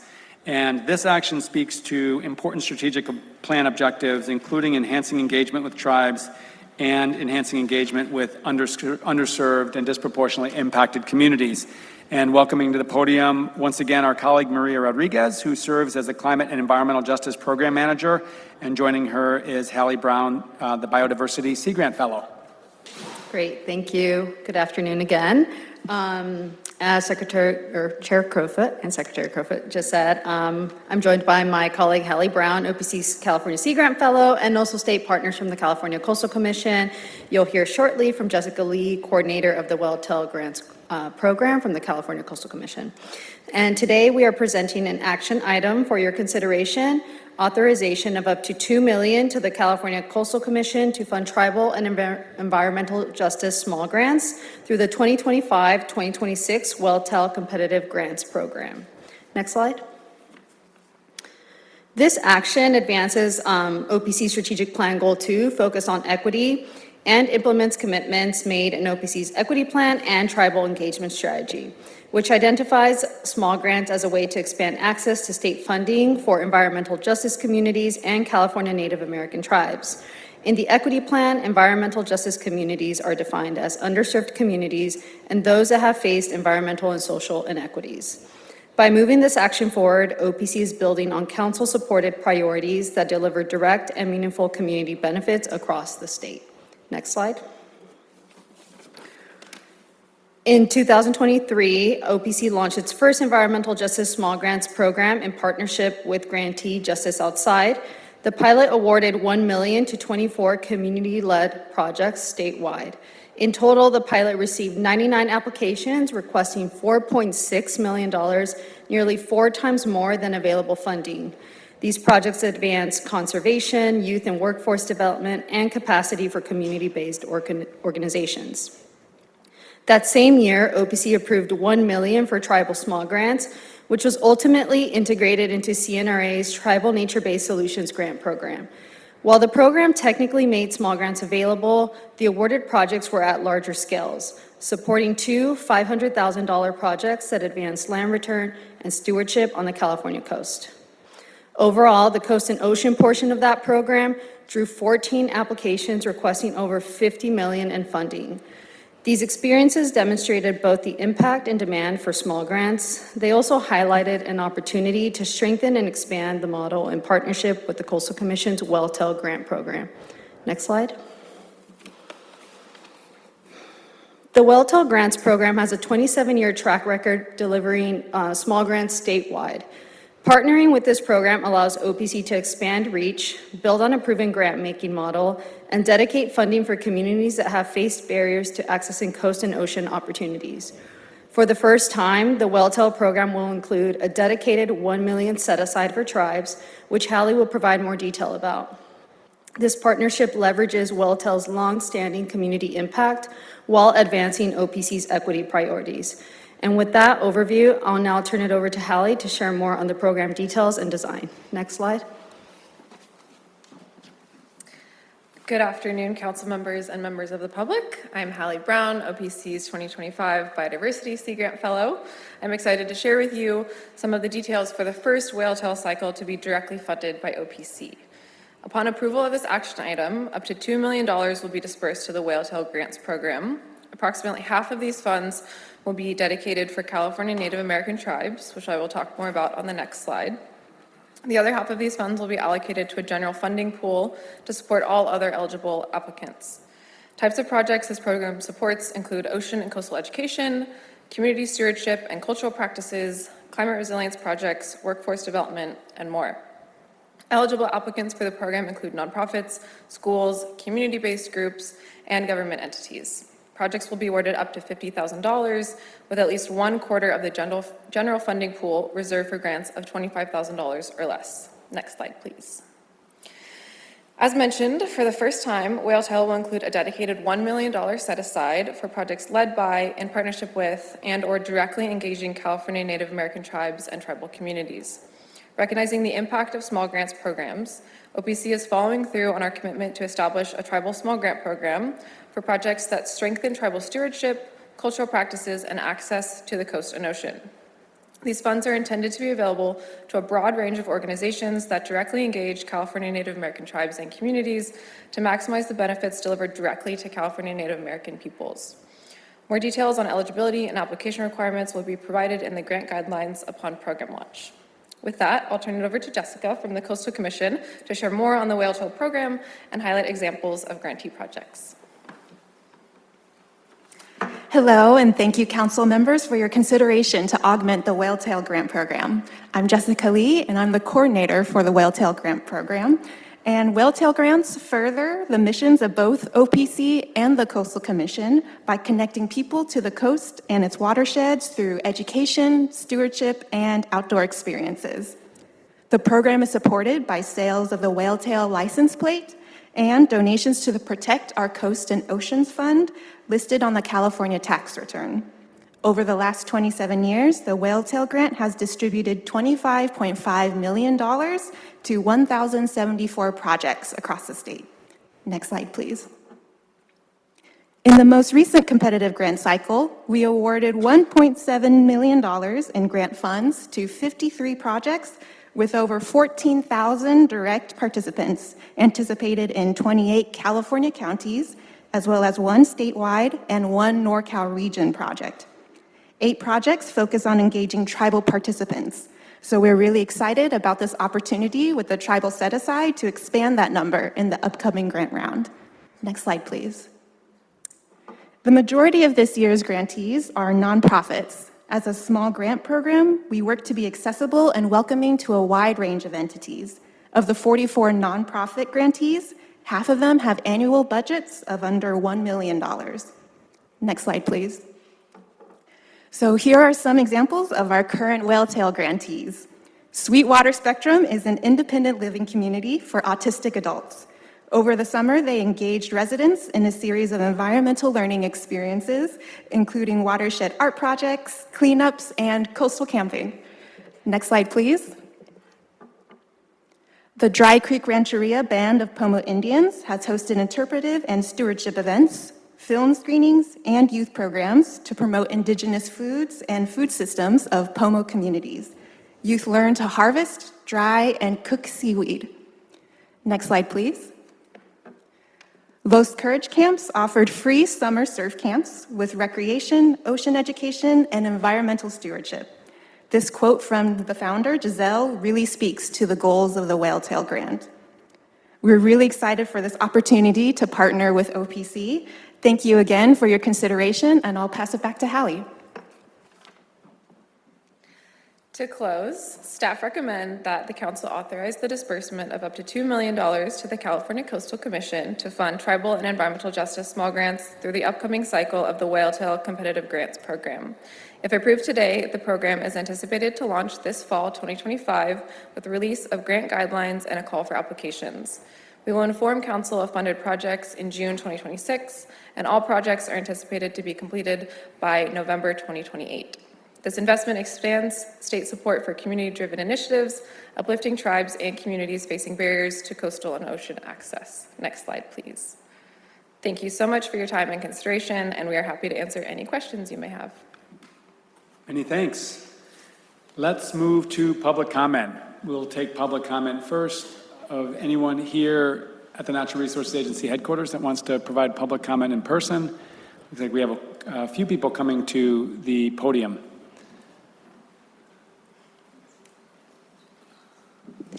Hello there. I'm Laura Dehan, council members, and I just wanted to state our strong support. I'm with Environment California and Environment California Research and Policy Center, and this program is funding really important education, outreach, engagement, restoration work, and we strongly support its continuation and urge you to approve the grants. Thank you. Hi, Carla Garcia with Bay Aquarium. I'm just here to express our support for this action item and the dedicated funds for tribes. The Whaletail Grants Program is so important for inspiring conservation and care for our ocean and coast. And we actually received a grant, I believe 2 years ago, for our Ocean Learning Adventures program, which is a free week-long program for middle schoolers to connect them to Monterey Bay through kayaking, different education opportunities, labs, engineering opportunities. And so we're so grateful for that funding, and we definitely believe that tribes and other groups deserve to continue to have the opportunity to receive that funding, and we appreciate OPC's and the Coastal Commission's commitment to EJ and tribal funding. Thanks. Hello again, Kate Hucklebridge with the Coastal Commission. First off, wanted to provide a huge thank you to OPC, to Director Eckerle, to staff for working with us on this program. In my view, this is an example of good government. The bottom line here is that by partnering together, the Coastal Commission and the OPC can bring more people to the coast and do it more efficiently than with separate programs. Jessica provided a little bit of detail about our Whaletail Grant Program, but just wanted to underline a couple of things. First, it's California's longest running outdoor education grant program, in operation since 1998, and unique because it really specifically supports educational and stewardship related activities. Also, we specialize in micro grants, which is kind of a unique niche that is hard to do, frankly, in the grant making world. And we generally fund small organizations and new projects that struggle to compete for other types of government grants. I think about half of our grants are micro grants of $25,000 or less. We thus serve as the entry point into the world of government grants for a lot of new or upcoming organizations. So Whaletail grants have often, as you heard, supported projects enabling tribal audiences, but we're really excited to implement this $1 million tribal set-aside that will encourage us to kind of build additional relationships with tribes and just have that work done more than we have been able to do so far. So, as mentioned earlier, this program has been supported by the sale of whaletail license plates. And then a significant legislative appropriation from several years ago allowed us to significantly expand our program. Unfortunately, the whaletail plate sales have not rebounded from the COVID era slump that we experienced, and so we've been really actively exploring additional funding opportunities to be able to continue for us to continue this vital work. And so this partnership is really important to us. It allows us to keep moving forward with this program and providing these meaningful grants that will bring new and diverse groups of people to us. And this is exactly how we will make our next generation of coastal stewards. So thank you to the council for consideration of this item. And if approved, we really look forward to continuing to work with the OPC and making this grant program even better. Thanks. Thank you.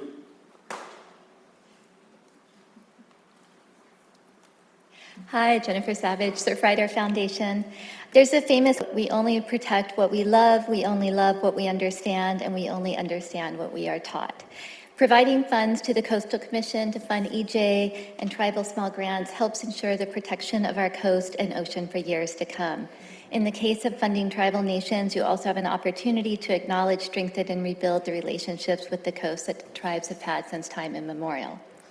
The Whaletail Grant Program has introduced countless Californians to the wonders of the natural world. Just think about the delight of a child splashing in the ocean for the first time, the curiosity sparked by learning to identify different types of plants.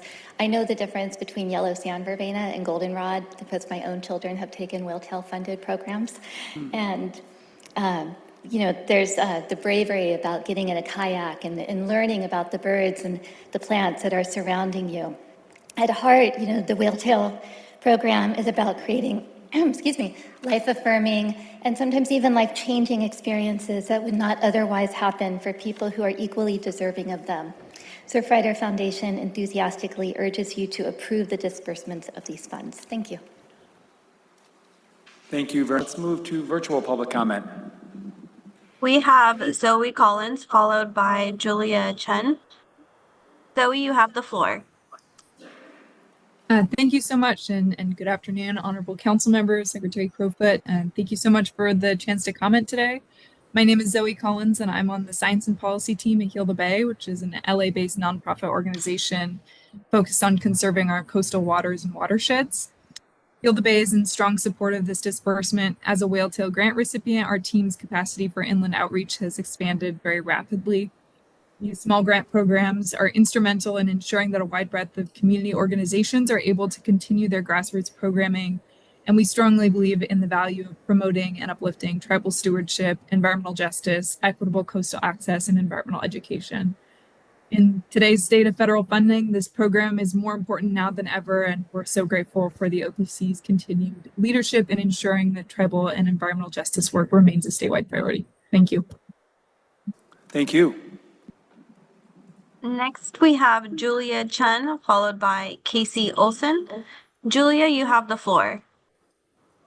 Thank you. Julia Chen here with California Coastal Protection Network, or CCPN, a unique advocacy organization dedicated to protecting California's greatest natural asset, our magnificent 1,100-mile coastline for all generations.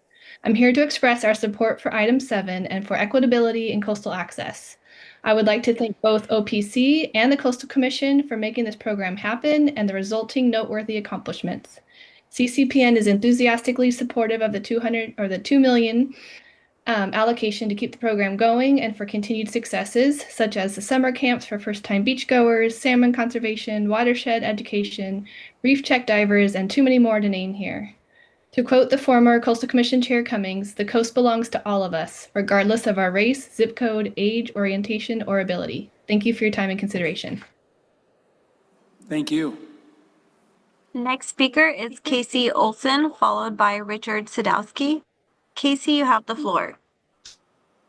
Good afternoon, council members. My name is Casey Olson, and I work with the Environmental Action Committee of West Marin. Thank you, Maria and Haley, for your presentation. We strongly support the staff recommendation to support the Vital Coastal Commission Whaletail Competitive Grants Program and the disbursements of funding for tribal and environmental justice small grants. As an organization that provides field trips to local youth and schools, we know how critical this type of funding is for groups to be able to organize outdoor experiences that leave lasting impressions on children and strengthen their connection to the oceans. Whaletail grant funding will provide the necessary funds to make these experiences and much more happen for people all across the state. We support the focus on environmental justice and tribal small grants, as it is these groups who are currently or historically have faced barriers to coastal access. The press release announcing Whaletail grant recipients earlier this year mentioned that the Coastal Commission staff received a record-breaking 299 applicants for grants, with many of them being first-time applicants. It's clear that this program is highly beneficial and increasing demand, and we are glad this is recognized by OPC. As many organizations can no longer rely on federal funding and state funding has become highly competitive, the disbursements of these funds is more important than ever. Thank you so much. Thank you very much. Next speaker is Richard Sadowski, followed by Armando Sepulveda. Richard, you have the floor. Richard Sadowski, Homefront, EJ, Morro Bay. We totally support this item and this funding. I think that the small grant program is a great bang for buck use of funding for groups that can't apply for larger grants, but it's also an efficient use from the state of funding, and they get a lot for the money. And I also would like to echo what a previous speaker mentioned. This is an example of good government when we have collaboration between agencies like the OPC, the CCC. This is encouraging for those of us who live in California here right now during these times of trouble. Thank you. Thank you. The next speaker is Armando Sepulveda, followed by Anupa Asokan. Armando, you have the floor. Thank you so much, and thank you, council members and Secretary Crowfoot. My name is Armando Sepulveda. I'm the Public Policy Manager for Outdoor Outreach, a nonprofit dedicated to eliminating barriers and increasing access to our public spaces for our youth. Outdoor Outreach is speaking in favor of this action item. We believe it is important to provide outdoor experiences in environmental education and workforce building and coastal access opportunities to communities that face barriers to coastal access. We also support increased resources towards tribal stewardship of our public lands, and providing this funding directly aligns with OPC's equity plan and tribal engagement strategy Now more than ever, it is important to disperse these funds, and as federal funding is drying up, these grants are in high demand. Funding Whaletail ensures that these funding benefits not just coastal communities, but Californians everywhere, including those who live in our inland communities. Thank you so much. Thank you. Next speaker is Anupa, followed by the final speaker, Katie O'Donnell. Anupa, you have the floor. Hi, thank you. This is Anupa Asokan with Fish On. I just want to echo many of the speakers before me and support the staff recommendation to provide these funds to the Coastal Commission for the Whaletail program. I think support for tribal stewardship and the opportunity for groups to create safe, positive outdoor experiences and environmental education for their own communities are really critical to advance the state's equitable coastal access goals. And it also promotes broader stewardship of our shared resources. So thanks for your support. Thank you. The final speaker is Katie O'Donnell. Katie, you have the floor. Good afternoon, Chair Crowfoot and council members. My name is Katie O'Donnell, and I'm the U.S. Ocean Conservation Manager at Wild Coast. I'm also going to be echoing a lot of comments today in support of the staff recommendation to provide funds to the Coastal Commission for Environmental Justice and Tribal Grants through the Whaletail Small Grants Program. Providing this funding directly aligns with OPC's equity plan and tribal engagement strategy, and with less federal funding, it is critically important to disperse these funds. Thank you for your continued support of this work. Thank you so much. So that concludes public comment, and it's energizing to all this public in person and across the state on how popular this program is. I'll share that our agency has recently simplified our mission statement to be focused on helping all Californians and nature thrive together. And we recognize that all Californians don't have equal access to the coast and our outdoors. And this grant program, in its own way, over the years, and it's $25 million, is expanding access, part of our key priority of building an outdoors for all. So I'm really excited to be supporting this. I do have one question, which is we are working to make our grants across our agency more accessible. In other words, for groups and communities to be able to apply for funding while not needing a lot of complicated understanding of grant processes, et cetera. So I'm just interested from the perspective of our staff colleagues, how do you create a simple enough process for an organization new to public sector, grant making, that might be asking for upwards of $25,000 to actually apply? Great question. That's definitely on our minds, is how do we every year continue to make the application process more accessible, knowing that a lot of these groups, this is their first time applying for government grants, and it is, as you mentioned, can be a very convoluted process. So we've really tried to simplify the application as much as possible while still trying to get the information we need. Every year we send out an applicant survey just to gauge people's experience with the application and submission process. For last year's application process, we received, I believe, over 97% of respondents said that the application was, they either agreed or very much agreed that the questions were clear and understandable. So trying to simplify language, make it everyday language, so there's not a bunch of legalese that people have to interpret, making the submission process as accessible as possible. So we offer email submission, we offer Dropbox submission, as well as even postal mail as well, just to, so offering as many options as possible so that entities can self-select which submission process works best for them and their process. And yes, continuing to kind of build relationships as well. I think outreach is definitely one we have in mind, especially for this upcoming tribal set-aside portion. So we are really excited to coordinate with OPC and as well as many of other organizations and networks to really connect with tribal communities to get the word out about this tribal set-aside portion.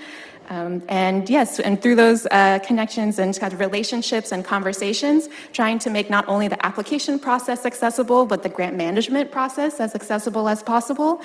So for example, for progress reports, we offer an option for grantees to schedule a 15-minute phone call or Zoom call with us rather than having to submit everything through a long, multi-page process. And we've heard really positive feedback from grantees with that experience.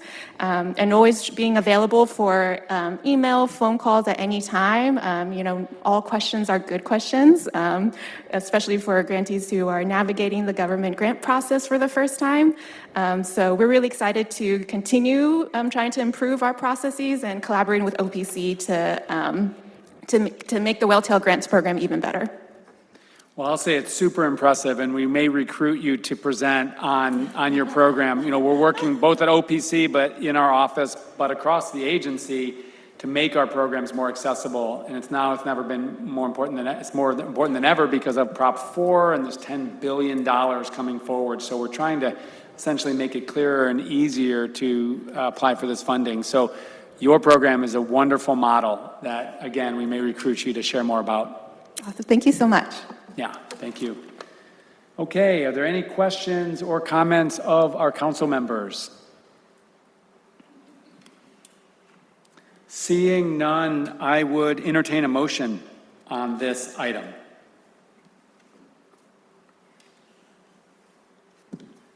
Motion to move item 7 with the staff recommendation of approving $2 million. Excellent. Thank you, Carl. Carl makes the motion. Is there a second? Second. Katie seconds. Please call the roll. Chair Crowfoot, Yes. Katie Landau, Yes. Carl Larson, Yes. Alexis Jackson. Yes. The motion passes. Thank you so much, and thanks for all the work, and it's really exciting to see the collaboration between the Coastal Commission and the OPC to synergize the funding. Let's move to item number 8, which is an informational item, and it is specifically to discuss the evaluation criteria used in the 30 by 30 conservation areas in California's coastal waters. We'll be joined at the podium here. We are joined at the podium by Mike Eckerle, our Senior Biodiversity Program Manager, and for Carl, who's new to the council, and others who may have not been here, we had a really fulsome discussion this summer about how we assess what state waters actually meet the definition to be considered as part of protected conserved areas within our 30 by 30 initiative. I think a lot of us are very energized by this initiative, this 30 by 30 effort, and we made a lot of progress. And a lot of good questions were raised by a lot of stakeholders and our partners about how do we objectively and clearly in a transparent way assess what waters would be considered as conserved within 30 by 30. As part of that discussion, we committed and our staff committed to come back to the council with a more detailed description of how areas will be evaluated for inclusion into the 30 by 30 designated areas. And that's what brings Mike to the podium. Well, thank you so much, Secretary Crowfoot. You've given about half of my presentation for me, so I can skip ahead. Just kidding. So thank you so much, Mike Eckerle. I lead our biodiversity team here at OPC. And yeah, I am really excited today to come back and follow up on the presentation that we gave in June to really dig a little bit more detail at the council's direction on how we're evaluating these different types of coastal and marine managed areas for inclusion in our 30 by 30 initiative. So next slide, please. So just to take a giant step back and once again to ground us in California's 30 by 30 movement in 2020, the governor issued an executive order committing our state to conserving 30% of our lands and coastal waters by 2030. And 2 years later, in 2022, the Resources Agency released Pathways to 30 by 30, which was really a groundbreaking document in that it defined what a 30 by 30 conservation area was in California and established 10 pathways for how we were going to meet that ambitious target. Next slide, please. So the definition in pathways of a 30 by 30 conservation area is essentially land and coastal water areas that are durably protected, principally for biodiversity benefits. So note that there are really two fundamental elements there of that definition, the durable protection and the biodiversity benefit. Next slide, please. So durable protection is defined in pathways. It's areas that have gone through some sort of formal rulemaking process that can't be easily undone. So something like California's Marine Protected Area Network, which is established in Fish and Game Code, would meet this element. Something like a temporary or a seasonal fisheries closure would not. So durability is relatively straightforward. Next slide, please. It's that second piece, the biodiversity benefit, that for coastal waters in particular can be really challenging to parse. And so in California, we're really trying to build this big tent, inclusive conservation movement on the coastal water side that mirrors the approach and the spirit on the land side. And so for us, 30 by 30 conservation areas can include formal marine protected areas, certainly like the 16.2% of our state waters that are protected by our Marine Protected Area Network, but also tribal stewardship areas, and also areas that may not be formal MPAs, but still are managed in some way that achieve biodiversity benefit. Next slide, please. So 3 months ago, the council adopted this roadmap to achieving 30 by 30 in coastal waters that builds on pathways and really formally recognizes those three different types of areas as 30 by 30 conservation areas. So that adoption of the roadmap brought our total area of coastal waters conserved to 21.9%. That's the state MPA network at about 16%. The Chumash Heritage National Marine Sanctuary, which is this flagship example of a tribal stewardship area in coastal waters, at about 6%. And just under 1% from the ocean portions of the University of California nature reserves, which are set aside for research and for teaching. Next slide, please. So we got a lot of questions in June about what our evaluation process was going to be. How did we get to that 21.9% number? How are we going to be updating our accounting in the future? So I want to dig into this just a little bit. Jenn and I hosted a webinar a couple weeks ago that's recorded and posted on our website that really goes into the details, and I'd encourage folks to watch that if they're curious, but I'll just touch on it lightly here briefly. So what are we assessing? We are assessing over 400 individual marine managed areas in California's coastal waters. And the data source that we're using for this is a database called Protected Seas. This is a global database of marine managed areas around the world. It's widely recognized as the most comprehensive database available for marine managed areas. And so we have downloaded from that site the 400 individual areas for assessment. And I'd encourage folks to go play around with Protected Seas if you're curious. Next slide, please. Now, to do that assessment, the roadmap includes a decision tree. We presented this back in June, so this should look familiar to everybody. But the roadmap is intended to really translate those two essential elements of the definition of conservation into easily understandable and transparent criteria. Next slide, please. Now, for marine protected areas, and I'm using that term in a general sense, so any area that's formally set aside for conservation. That includes our MPA network, but that also includes things like national marine sanctuaries, national estuarine research reserves, national parks, national seashores. We have another data source that we're looking at, and this is the Marine Protection Atlas. So the Marine Protection Atlas, another database. This atlas uses the MPA guide, which we talked about in the roadmap, which is the science-based tool for assessing different types of marine protected areas and their expected outcomes for biodiversity. It uses the MPA guide to identify an MPA's level of protection. And so looking at the MPA guide, or at the MPA atlas, at those MPA guide assessments, any MPA that is fully or highly protected meets our bar per the roadmap for a 30 by 30 conservation area. And that includes not just the state MPA network, but also some national estuary research reserves, some coastal reserves, and some national wildlife refuges as well. On the other side, there are MPAs that are minimally protected, and those do not meet our bar for conservation. And so right now, that includes all of the sanctuaries, the national marine sanctuaries that are federally managed, besides the important exception of the Chumash Sanctuary, which we talked extensively about last time. But then there are also these MPAs that are in this kind of squishy middle category of lightly protected. And this is where a little bit more of an individual case-by-case assessment is needed. So next slide, please. So we're going to go through, there are three, I should back up and say, in addition to the lightly protected MPAs, there are other elements of this decision tree that the council asked us for a little bit more detail on. So criteria for tribal stewardship areas, criteria for those lightly protected MPAs, and then criteria for those non-MPA areas. So I'm going to go through each of those in a bit of detail right now. We'll start with the tribal stewardship areas right here in the decision tree. Next slide, please.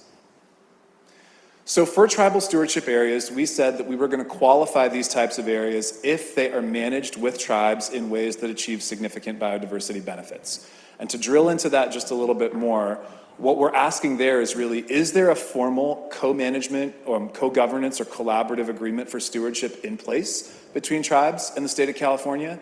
And does the area have a management plan that supports biodiversity conservation? So the Chumash Sanctuary checks both of these boxes. We're also hopeful that eventually indigenous marine stewardship areas as well, which is a relatively new concept in California, will be able to be recognized through this pathway.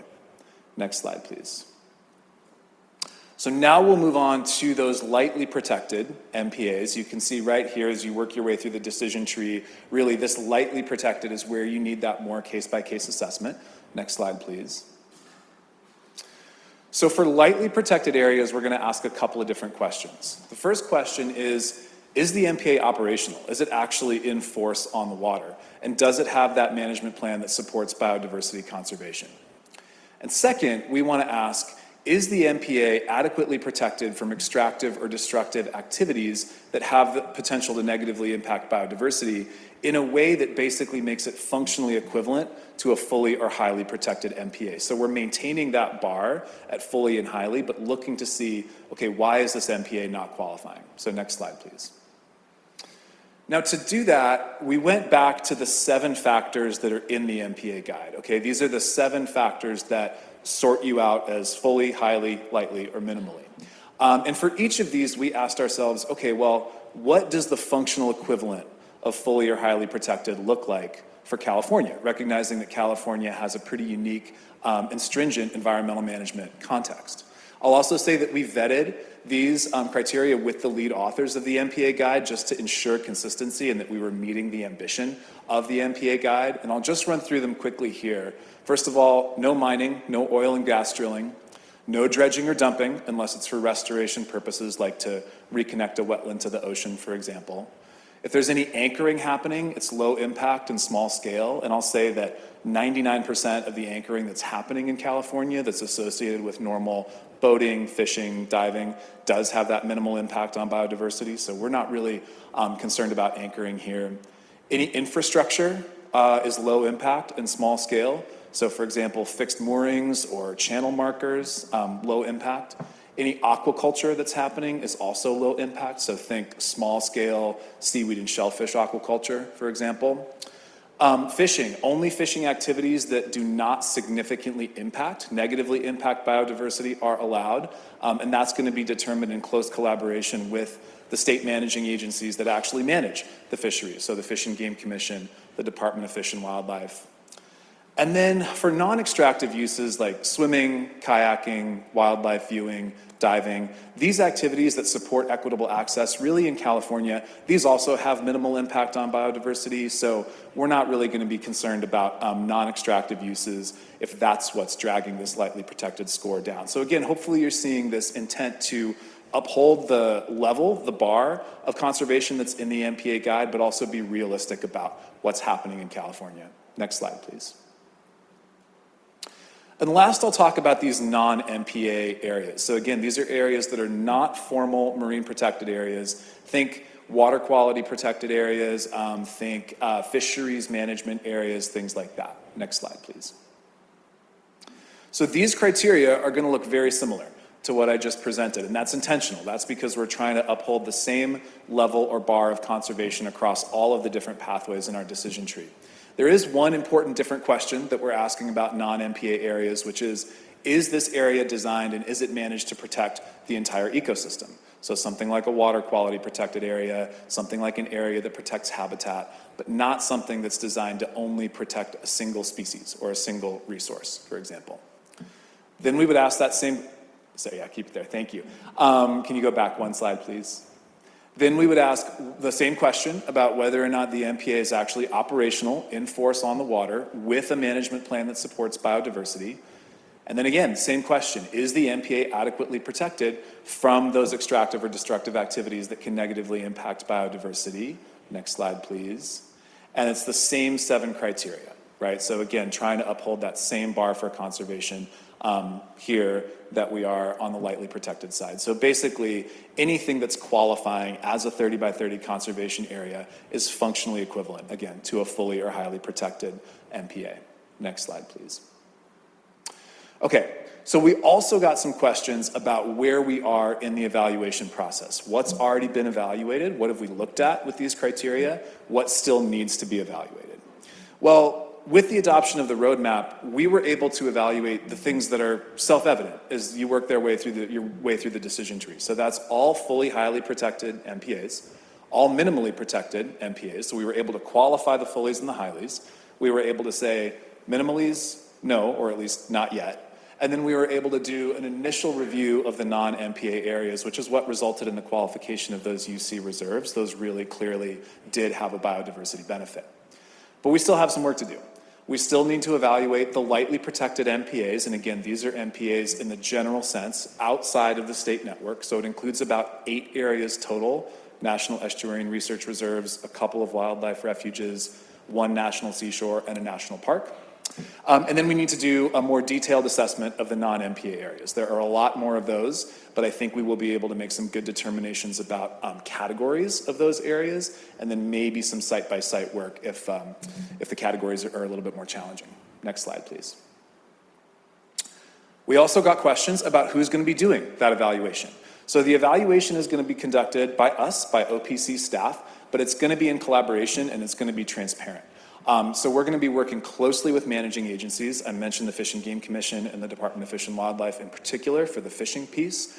We also anticipate, as we work our way through these areas, having to talk to folks who are familiar with what's going on the ground in these areas. So that would be tribes, scientists, conservation NGOs, fishing communities certainly. And I'm really excited to let the council know that we are bringing on the Marine Protection Atlas team as a formal scientific and data partner in this evaluation. And so they are going to be working with us closely and directly on those evaluations. We're going to be supporting that with a grant through the Executive Director's delegated authority that's under development right now. And we plan to share the results and recommendations of this evaluation by next summer, so at our June 2026 council meeting, in time for any updates to be included in the next Pathways to 30 by 30 progress report, summer 2026. Next slide, please. So again, another giant step back. We have 4 key approaches for achieving 30 by 30 that relate to MPAs, that relate, or adaptive management of the state's network, that relate to strengthening conservation in our national marine sanctuaries, that relate to supporting tribally led conservation. We really want to lean into the tribally led conservation piece. And the evaluation process that I'm just describing is really going to be driving progress on this last one, exploring the role of these other designations in conserving biodiversity, as well as the tribal piece too. And I think I'd like to just close by saying, I know it feels like we're having a lot of discussions around the policy piece of this, the what counts and what doesn't. But I think it's really important, in these international discussions that Director Eckerle was referencing earlier, it's really clear that the world is looking to California. The whole world has committed to 30 by 30, and very few people actually have a definition for what that means. And so I think it is really, really crucial that we get this right, that we uphold a really strong standard for conservation, but that we also recognize the uniqueness of California and make good on our commitment to preserve access.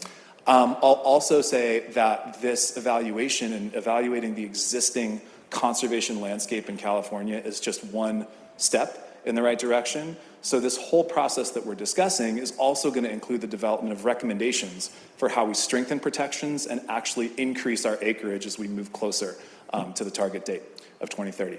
Next slide, please. So thank you so much for your time and attention, and I'll be happy to answer any questions after discussion. Thank you so much, Mike. And I'll definitely have a couple questions and comments, but we want to move to public comment first. So we would turn to anyone here in the room that would like to provide public comment. We've got several folks, and then we will move to virtual public comment. Welcome. Thank you. Appreciate the opportunity to share a few thoughts. My name is Larry Phillips, and I'm here on behalf of the American Sport Fishing Association. We've been working closely with Jenn and Michael, and I just want to appreciate their transparency and the inclusive approach they've taken. Chair Crowfoot, Executive Director Eckerle, and members of the Ocean Protection Council, nice to see you again, Dr. Moore as well. On behalf of the American Sport Fishing Association, we'd like to express our appreciation for the transparent and inclusive approach to advancing California's 30 by 30 initiative. In particular, the review of existing conservation efforts by area that may already meet OPC objectives is an important step. Recognizing and building upon protections that are already in place not only strengthen public trust, but also ensure that the recreational fishing community, an integral part of California's coastal community and economy, continue to thrive while contributing to conservation goals. ASA appreciates the Council's focus on durability. Once areas are set, we can focus together on critical challenge of reducing upstream pollution. We look forward to collectively advocating for stronger stormwater and wastewater treatment policies, plastic reductions, and other pollutants, which we believe represent one of the largest ongoing threats to marine biodiversity. And we look forward to continuing to work with you and the Council to ensure that access, sustainability, and conservation remain balanced priorities as California moves forward with 30 by 30. So again, thank you very much, Jen, and we appreciate the work you guys are doing. Thanks for being here, and thank you for your engagement. Laura. Hello there. Laura Dehan, Environment California Director. I really appreciate Mike's presentation and all of the work from the Council to really get this right as California works to protect nature with this ambitious 30 by 30 initiative. We really appreciate especially the addition of the clarifying language to count areas equivalent to highly or fully protected in the evaluation of additional spaces. We still have some concerns about some of the more risky or more extractive activities happening in the Chumash Heritage National Marine Sanctuary, and just want to really uplift the language in the roadmap around respecting the sovereignty of the tribal partners and uplift your commitment that's really stated in the roadmap around working closely with those tribal partners as we move forward to make sure that we achieve biodiversity outcomes as a result of these steps. And then beyond evaluating what's already protected, we just want to also uplift the opportunity presented by the MPA adaptive management process underway and really call for your help, especially with the science review underway right now. And just to make sure all of that science is being used and we're not using outdated science, which we're a bit worried about. Just today, there's new reports that there's a marine heat blob that's emerged along the Pacific Ocean, which we saw more than a decade ago, a similar heat blob triggering the decimation of our kelp forest habitat that's critical habitat for so much marine wildlife. And I think that's an alarm bell that we need to take this opportunity to really protect more of our ocean and how important this work is. As Sir David Attenborough said in his latest film, the ocean can recover, but it needs space, time, and less pressure. And if we save the sea, we save the world. So we're counting on you. Thank you. Thank you. Welcome. Good afternoon, Chair Crowfoot and council members. I'm Megan Cleveland with the Nature Conservancy. Just wanted to say we appreciate all the time and effort that OPC staff have put into drafting and revising the roadmap. We thank OPC for being so open and responsive to public input. And in particular, we appreciate OPC publishing the evaluation criteria for 30 by 30 conservation areas, as well as the list of areas that have been or will be considered as part of this process. We look forward to continuing to work with OPC and your staff to apply this criteria to assess additional areas for designation as 30 by 30 conservation areas, including estuaries, lightly protected MPAs, and non-MPAs.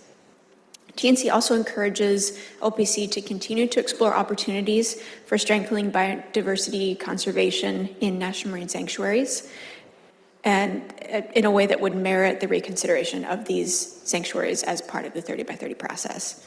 TNC believes that national marine sanctuaries provide important contributions to biodiversity conservation and protection, and protect places that are with specific natural, cultural, and historic significance.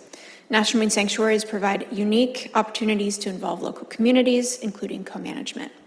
Thank you so much for your ongoing work and your support in helping California progress on our efforts to reach our 30 by 30 goals. Thank you. Thank you. Sandy. Good afternoon. My name is Andy Ellsworth, and I'm with NRDC. We first just wanted to thank OPC for the hard work and outreach on the amendments to the roadmap. The 30 by 30 evaluation criteria make important improvements to ensure greater transparency and consistency in the 30 by 30 process. Among other things that are great about the evaluation criteria, we support OPC's decision to set the bar at fully and highly protected areas for the MPA and non-MPA pathways. This is the right standard for California's cherished ocean waters, as the science community has found that these levels of protection are what's needed to restore and protect ocean health. On the tribal pathway, we're pleased that OPC is supporting the development of co-stewardship agreements and management plans. We encourage the state to continue providing resources to encourage that tribal managers have the support they need to realize their stewardship goals. We strongly recommend that the state work with the tribes that are engaged in these tribal areas to develop criteria to evaluate the biodiversity outcomes of tribal 30 by 30 areas. As the original stewards of our waters, tribes should lead the process to set stewardship goals and have the benefit of clear criteria to ensure that their ancestral waters are meaningfully protected. At an aquarium this weekend, I was reminded that the love of a living ocean is innate as kids swarmed a tank in awe. Two of those kids were mine. As the state moves ahead with 30 by 30, we must add new protections to ensure our fish and other wildlife are protected and given the best chance to be resilient to a changing climate. The evaluation criteria makes this fundamental point, saying OPC will make recommendations to strengthen protections and increase the total area of coastal waters that are conserved. The MPA adaptive management process is a once-in-a-decade opportunity, and we urge to see strong policy and scientific leadership in support of that process. Thank you. Thank you so much. Let's move to public comment provided virtually. We have Ricky Erickson, followed by Zoe Collins. Ricky, you have the floor. Good afternoon. Thank you. I am Ricky Erickson, marine ecologist for the California Marine Sanctuary Foundation. We commend the Ocean Protection Council's science-based leadership on this initiative and clarification of the evaluation criteria. To ensure that 30 by 30 delivers maximum benefits, we recommend 4 critical actions. First, to champion a comprehensive gap analysis to strategically guide new non-MPA protections to fill critical voids and implement stressor-specific solutions for existing sites. Second, to ensure these areas are more than just lines on a map, we suggest that we ensure these areas are actively managed, effectively enforced, and consistently monitored to deliver tangible biodiversity outcomes, including the tracking of management actions.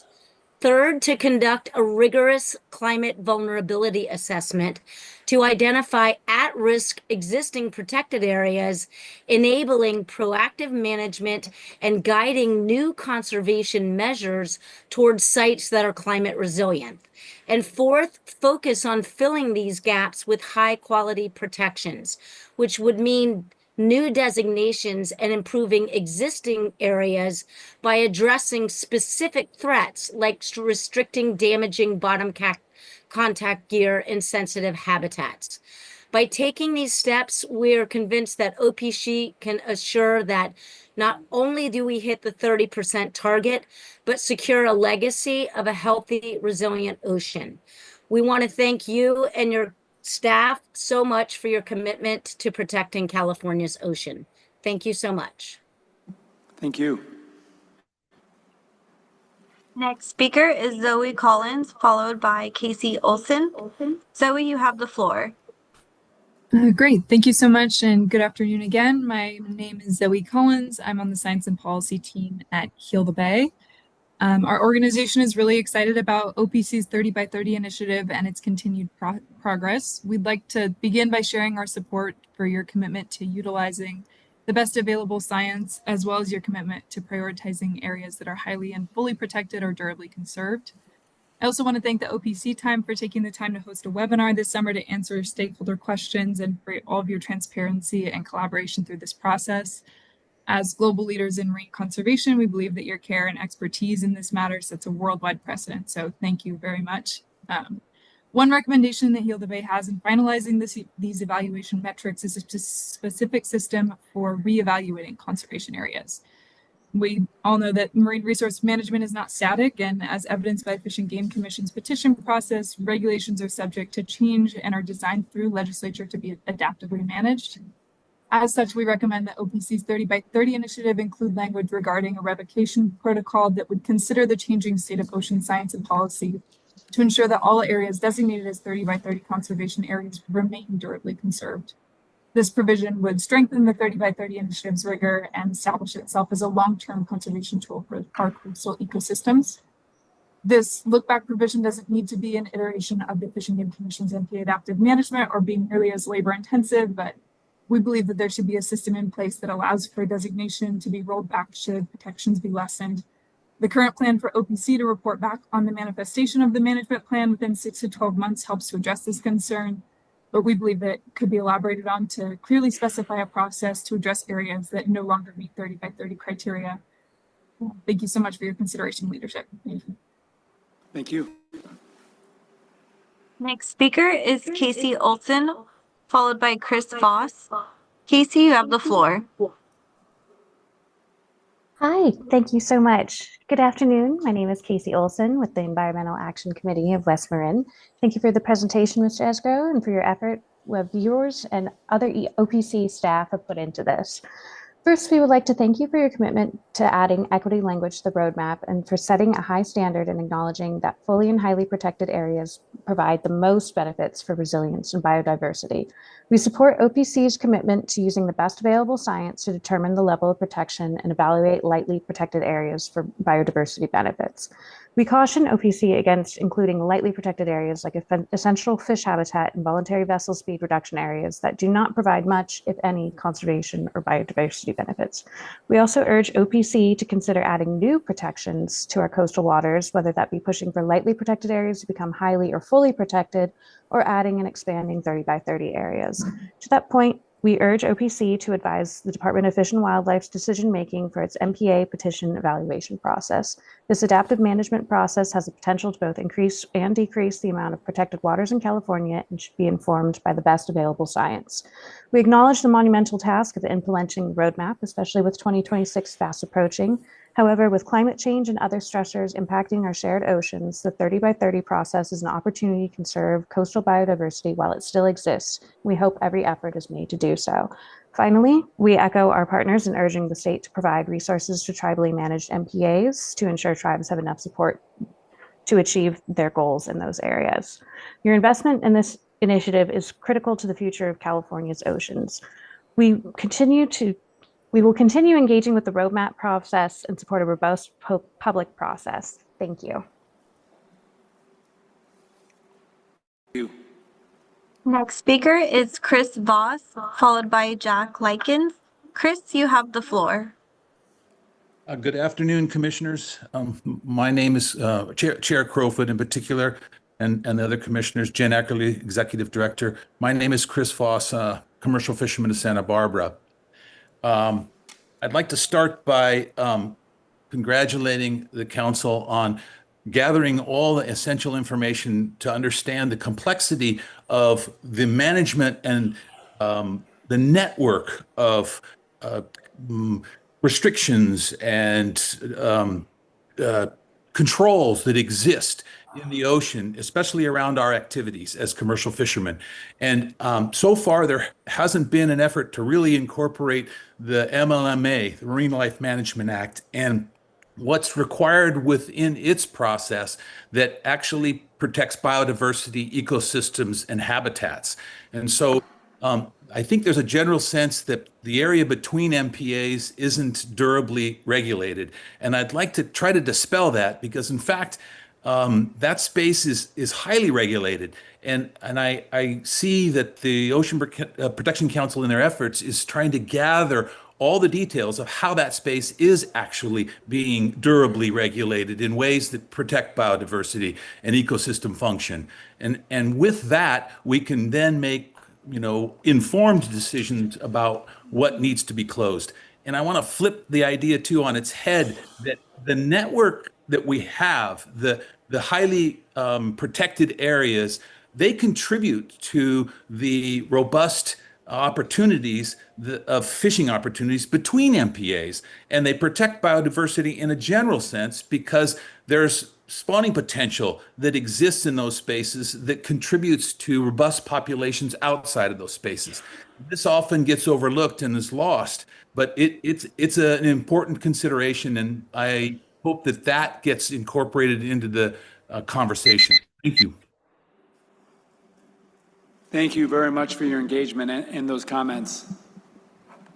Next speaker is Jack Likens, followed by Katie O'Donnell. Jack, you have the floor.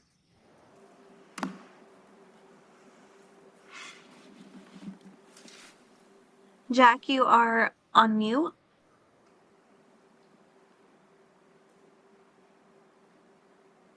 Can you hear me now? We can. Oh, good. Thank you. I'm still getting used to Zoom.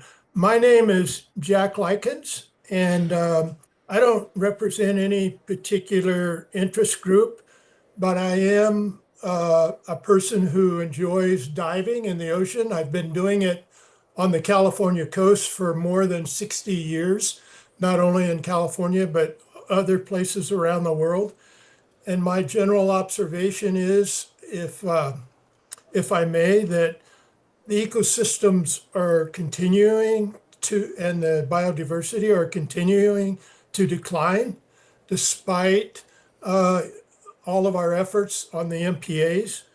And I'd like to suggest that there's another elephant in the room that we really need to address. And I've heard a little bit about it today, touching on and off the topic, but it's the topic of marine pollution.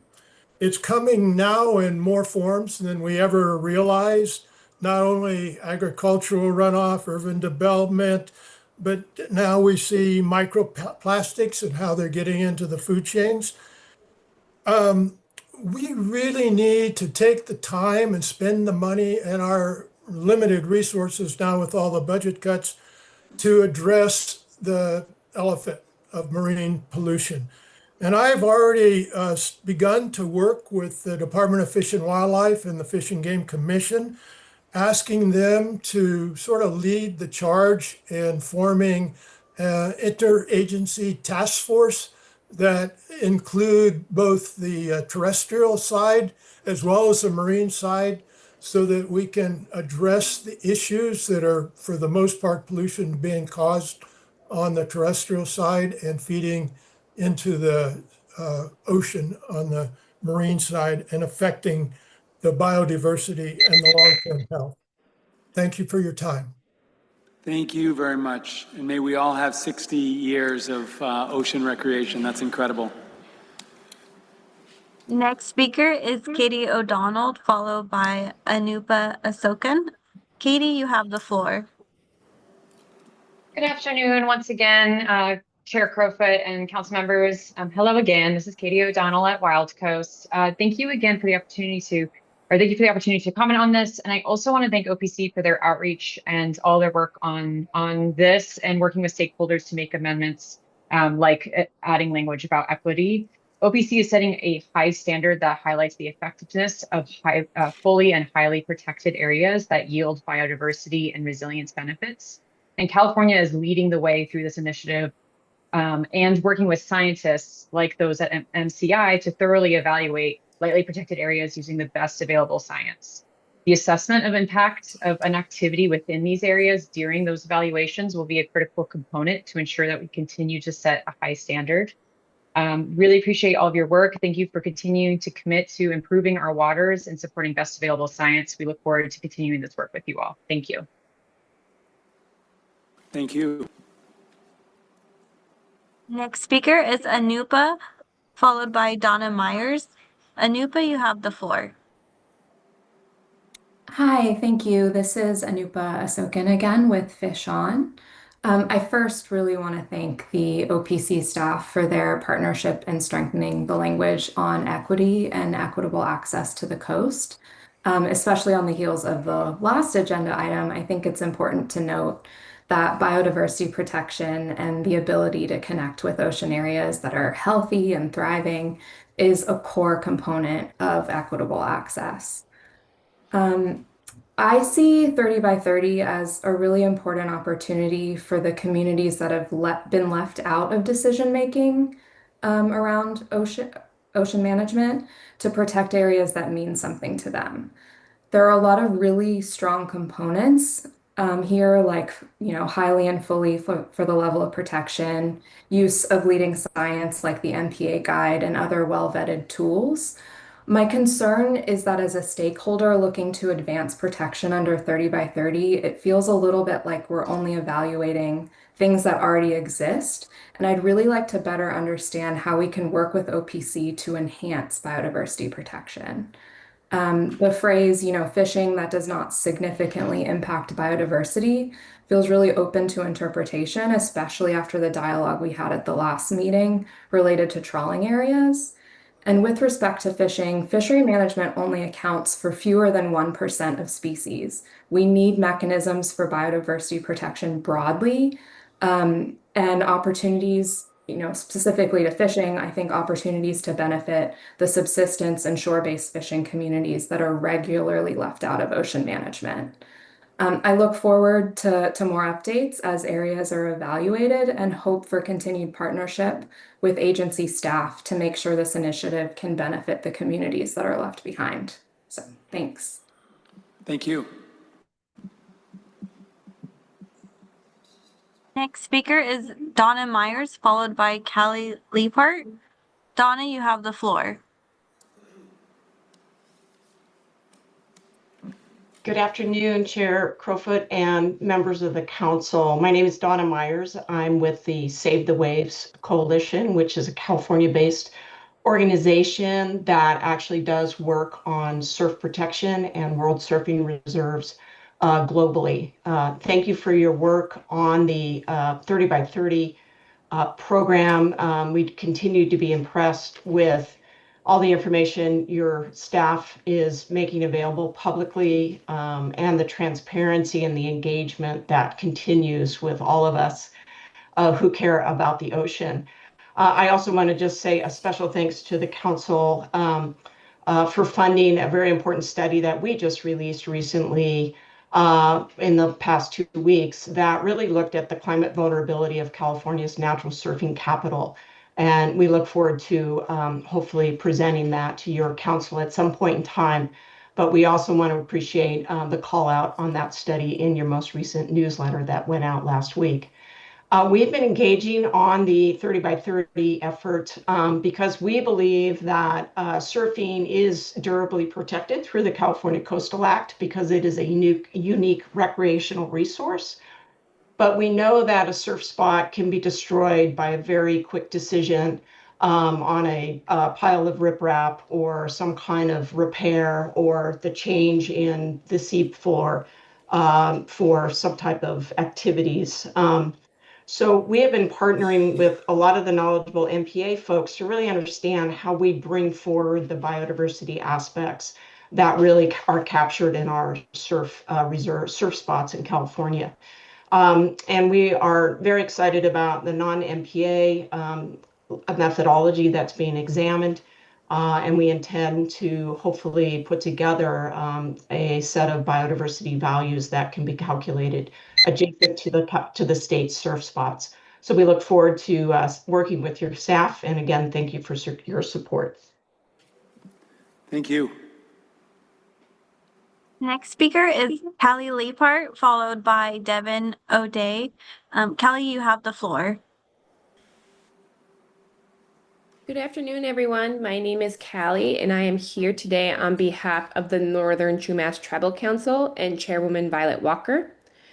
The Northern Chumash Tribal Council has actively participated both in person and online regarding the roadmap, providing input and guidance on improving tribal consultation. NCTC has been engaged in these processes for a long time and continues to collaborate with OPC to ensure true durability and measurable outcomes in tribally nominated areas.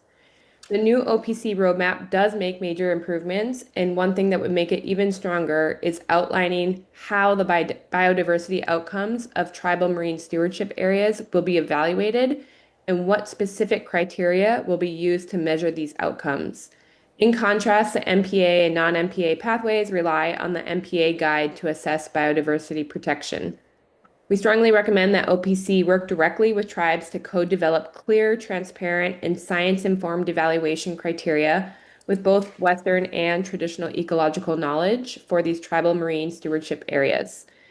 These criteria should define measurable biodiversity outcomes such as ecosystem health, species protection, and habitat restoration, and explicitly link tribal stewardship activities to conservation results. Establishing these criteria collaboratively with tribes ensures that the tribal marine stewardship areas are recognized as durable, effective contributors to California's 30 by 30 goals while respecting tribal sovereignty, traditional ecological knowledge, and culturally aligned management practices. Thank you. Thank you. The final speaker is Devin O'Day. Devin, you have the floor.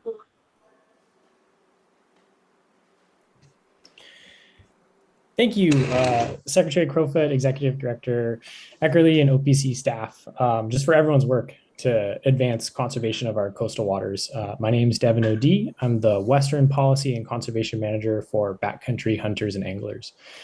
Just want to say I really appreciate the stakeholder outreach in this process and the opportunity to provide some comments here. I'd like to echo some of the comments that have been stated before me regarding water quality, and I just really want to emphasize that, OPC and CNRA, all of our agencies here, there's just a huge constituency here in California that is just deeply passionate about ocean conservation, biodiversity, science-based management of our fish stocks and our natural resources. The saltwater angling community is huge. It's a big part of our economy, and there's a lot of really passionate people there that want to advocate for conservation. I think to build on some of the comments that have been, referenced regarding pollution and runoff, and how we're measuring these benchmarks, I think it's critical that we include that in our analysis and our evaluation. Where I live in Southern California, there are beaches that have been closed pretty much permanently now. They're permanently closed, yet those same areas, we're considering those as conserved. And I think that we need to provide a pathway in our analysis here to include water quality and pollution so that you can leverage this massive constituency to advocate on behalf of our coastal waters and our biodiversity to help advance a solution that is going to address some of these pollution concerns that, I feed my family with the fish that I get out of the ocean. And in some of these areas, I don't want to fish there anymore. And so we're there to help advocate alongside you all. I really appreciate the work that's gone into this. Thank you very much. I believe that concludes public comment. So we can now shift to member discussion and any questions that we may have. I'll just start off with some high-level thoughts. First of all, big thanks, Mike, for the presentation and to the whole team for the process since the summertime, or I guess the springtime. Yeah. So to me, this has been a sort of good government at work. You know, our staff brought a proposal to evaluate the progress of 30 by 30 before this council. We made a decision essentially ratifying the recommendation, but there were concerns by council members for much more specificity on how the staff is and will evaluate coastal waters for inclusion into 30 by 30. And that catalyzed what sounds like it was a transparent and inclusive process to seek all manner of feedback and then come back with a much more specific framework for assessing this 30 by 30 effort. Why is 30 by 30 a big deal? As Mike pointed out, in 2022, virtually every country in the world, save the United States, ratified a treaty through the United Nations all about preserving nature on Earth, biodiversity, in which it all agreed to achieve 30 by 30 on the planetary scale this decade. The challenge is, of course, that most of those governments haven't identified a pathway to do that in their own jurisdictions. And that's why California, we think, stepping up with a really clear set of pathways, really high bars, really inclusive, proactive approach is important because we think we're setting a model. And feedback we've received is that others around the world are watching and adopting the way that we've progressed. So I do think the stakes are high with getting it right, both on land and in our coastal waters. I think it's really important, and I was gratified to hear the inclusivity of the approach, you know, from environmental conservation groups, our sports fishing network, commercial fishing interests, recreational groups. Our goal with 30 by 30 on both the land and the waters is this Big Ten approach to the extent it's possible, recognizing that there's no silver bullet for conservation. It's really multiple pathways that are going to get us there. Yes, create a clear, strong standard and create multiple pathways that achieve that, where again, both biodiversity and nature and people that access the water and land can benefit. So I appreciate that approach, and my own take at this presentation is that you all have created a fairly rigorous methodology to both assess what's in place already, these 4,000 designated areas that have some type of management or regulation, and then work your way through those, particularly the larger categories of managed areas, to understand if they meet the bar, and then come back to us with updates over time on that. So in terms of transparency and engagement, comprehensiveness, and the specificity of the recommendations, I'm really, really encouraged with this informational update. And I think one of the speakers also, called on us to continue to identify new pathways for conservation. And I'll just bring up this indigenous marine stewardship areas as one candidate pathway, where tribes are leading, and we're trying to assess what that means for activities in the ocean and whether that could be considered 30 by 30. I do have one question, and that is there was questions about sort of adaptive management or coming back and monitoring the effectiveness of these areas and potentially adapting designations. I'm not suggesting that OPC staff do that because that would be the full-time job of a whole lot of people. But how do you assess what this as sort of a living designation? Yeah, great question. So we did check in with the land side on 30 by 30 and how they're doing this. And basically what they told us and what we're adopting on the coastal water side is if at any point they become aware of new activities that are happening in a previously designated 30 by 30 conservation area that are incompatible with the definition of conservation, then they would just pull that area out. And so we would adopt that same approach, right? So if we were to become aware, and this is kind of, I think we included this as sort of the look back provision in the staff report. So there's a paragraph on how we would do this exactly. But if we were ever to become aware of any incompatible activities happening in a coastal waters 30 by 30 conservation area, we would do the same thing. Got it. That's clear. That's a clear answer. Thank you. Let me turn to colleagues with any questions or comments. Dr. Jackson. Yeah, I wanted to start off by thanking staff for, I know a lot of time and effort went into talking to stakeholders, working to create more transparent guidelines. I think all of that's appreciated, and also thank the public for continuing to hold us accountable and making sure that we're landing on something that people have higher comfort with.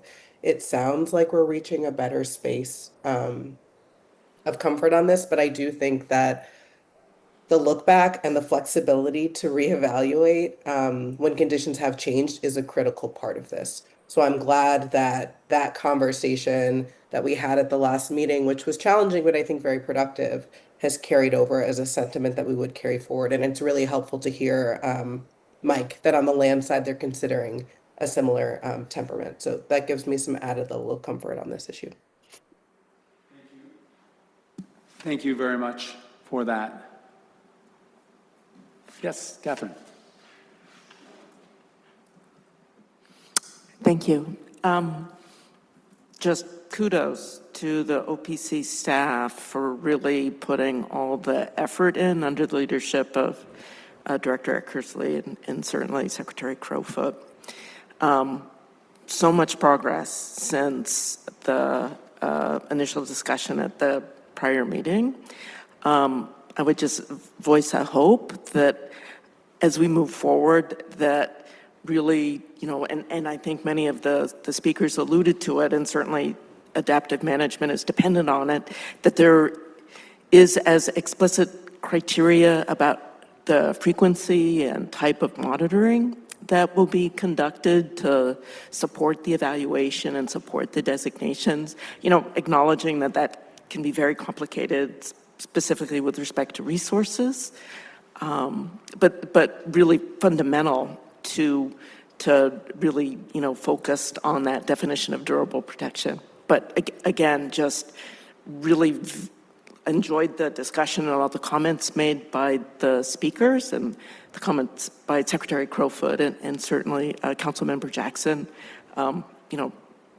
Just California is setting the standard, and I think we're doing a great job. Yeah, thank you so much. I might conclude my thoughts by asking you to keep at it with the engagement. Clearly you've been working hard since our last meeting to bring everyone's voice into this. To me, if we're successful, most everyone that cares about the ocean sees themselves in 30 by 30. Again, on the land side, we have everyone from the California Native Plant Society to the California Cattlemen to the the U.S. Forest Service to local parks groups, not because it's a lowest common denominator, everything fits, but because we found ways to create, durable protections and pathways that different, entities and people can see them in. So that is my hope and vision for, within coastal waters. So thank you. I do think there's enough council interest to, request that you think about when you'd come back with sort of a midterm evaluation as you work your way through these different categorizations. And I'd invite members of the public or stakeholders, if you have concerns or comments or suggestions as this process continues to evolve, there's always an opportunity to share, public comment and share that input with us at the end of our OPC meetings, really any meeting that we have. So with that said, given this is an informational item, there is no motion to make, and just with no other comments, we will close the item and move on to our last substantive item of the meeting. Remember, this is action item number 9, and then 10 will be public comment for any non-agenda items. Really important item, this action item. Consideration and potential improvement for funding Sunflower Sea Star reintroduction. And if you're new to this, you're in for a really interesting conversation because, as I've learned, this species is really a keystone species critical to the recovery of our mighty kelp forests that have virtually collapsed off the Northern California coast. So we welcome Pike Spector to the podium, who is our Biodiversity Program Manager at OPC. Great. Thank you so much, Chair Crowfoot. Good afternoon, members of the Council. As OPC's Biodiversity Program Manager, I'm incredibly excited to provide an update on kelp status and research and put forward this recommendation for the reintroduction of the Sunflower Sea Star. Next slide, please. I'd like to provide a little context for where we currently stand regarding kelp status and research. While the state has taken bold action to study the drivers affecting kelp loss, analysis of satellite imagery paints a varied picture of statewide status. This figure on the left shows the amount of kelp canopy as seen on the ocean's surface from satellites divided into 3 regions: Northern, Central, and Southern California. This figure should be of no surprise to anybody. As we can see, the collapse of kelp forests in Northern California following the onset of the marine heatwave in 2014, shown by the dashed line in red, catalyzed action by the state of California. However, recovery on the North Coast has been slow, with little to no change in recent years. But the California coast is dynamic, and we see a varied response in both Central and Southern California. But the investment of over $10 million in kelp forest research and restoration is helping us turn the tide against marine deforestation. Next slide, please. And these key investments are already helping researchers and marine managers better understand these dynamic forests. We've created the first of its kind bull kelp seed bank and attempted over 35 acres of experimental restoration.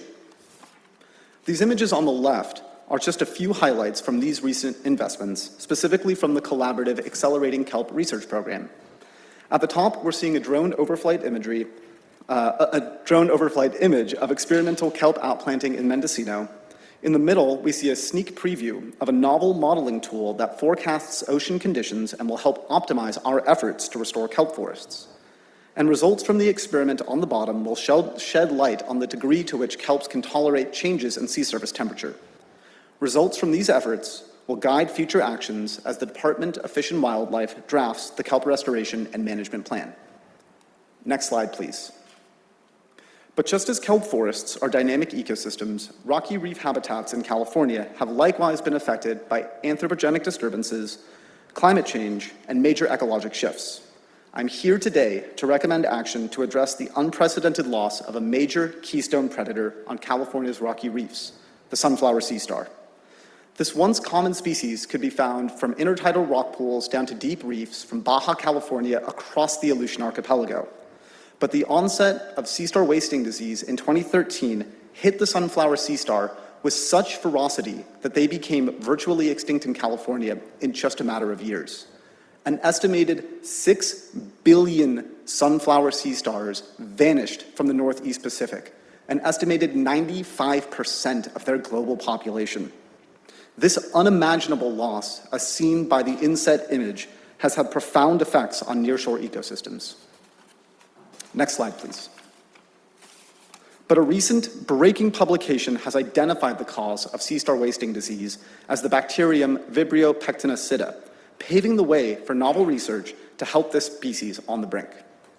Next slide, please. We are now poised to address key knowledge gaps through close coordination with a suite of collaborators, including the California Department of Fish and Wildlife, to begin the process of reintroducing sunflower sea stars to California. We can accomplish this through initial investments as seen here. 9.1 will support the captive breeding program. 9.2 will help expand the search effort for wild sunflower sea stars, and 9.3 will add capacity to help streamline experimental outplanting efforts. Next slide, please.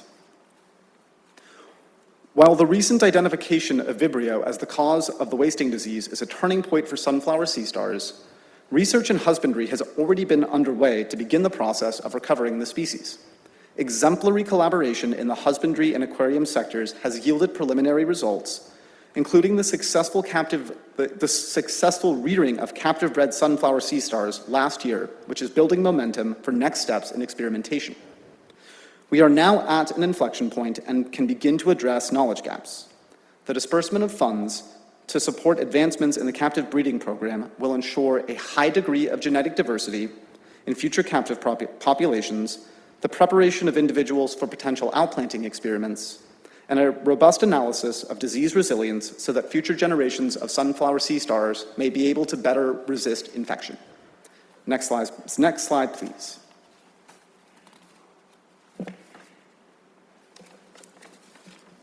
However, the release of the Vibrio paper isn't the only exciting news to come out of the summer. Scientific divers have found wild sunflower sea stars in Sonoma and Mendocino counties. The verification of these findings has catalyzed hope for future reintroduction efforts.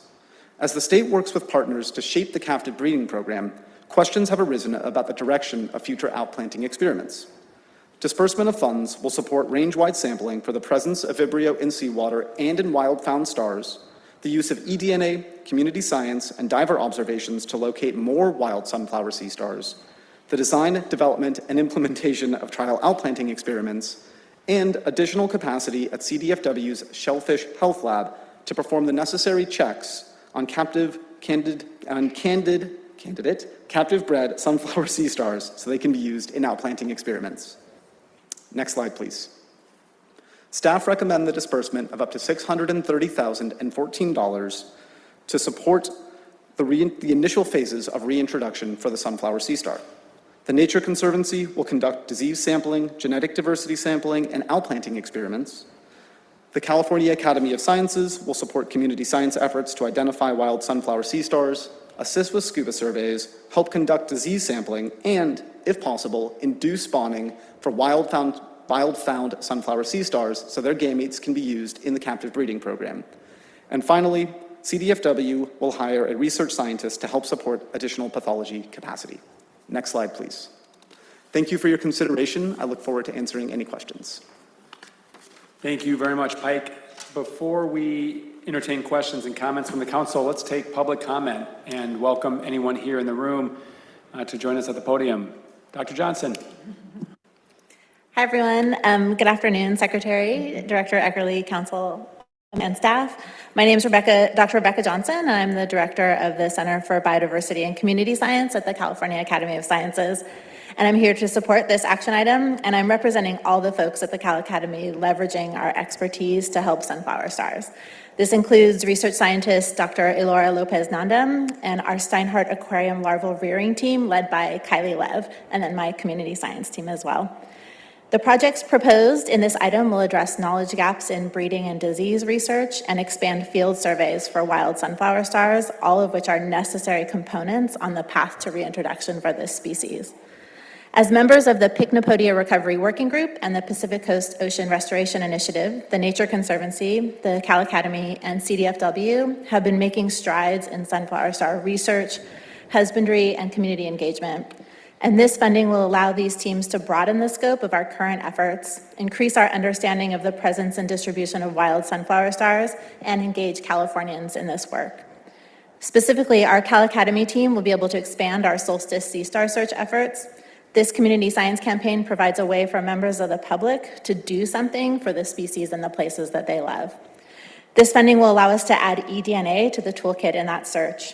And we will also expand other search efforts with the goal of finding reproductive adult sunflower stars in the wild and trialing a first experimental field spawn, inducing animals found to be able to reproduce, and then collecting their gametes without having to take them out of their habitat. I'm very excited for the OPC to support these efforts and hope this is the first step in an ongoing partnership. Thanks so much for your time and consideration. Thank you very much. Good afternoon again. I'm Megan with the Nature Conservancy.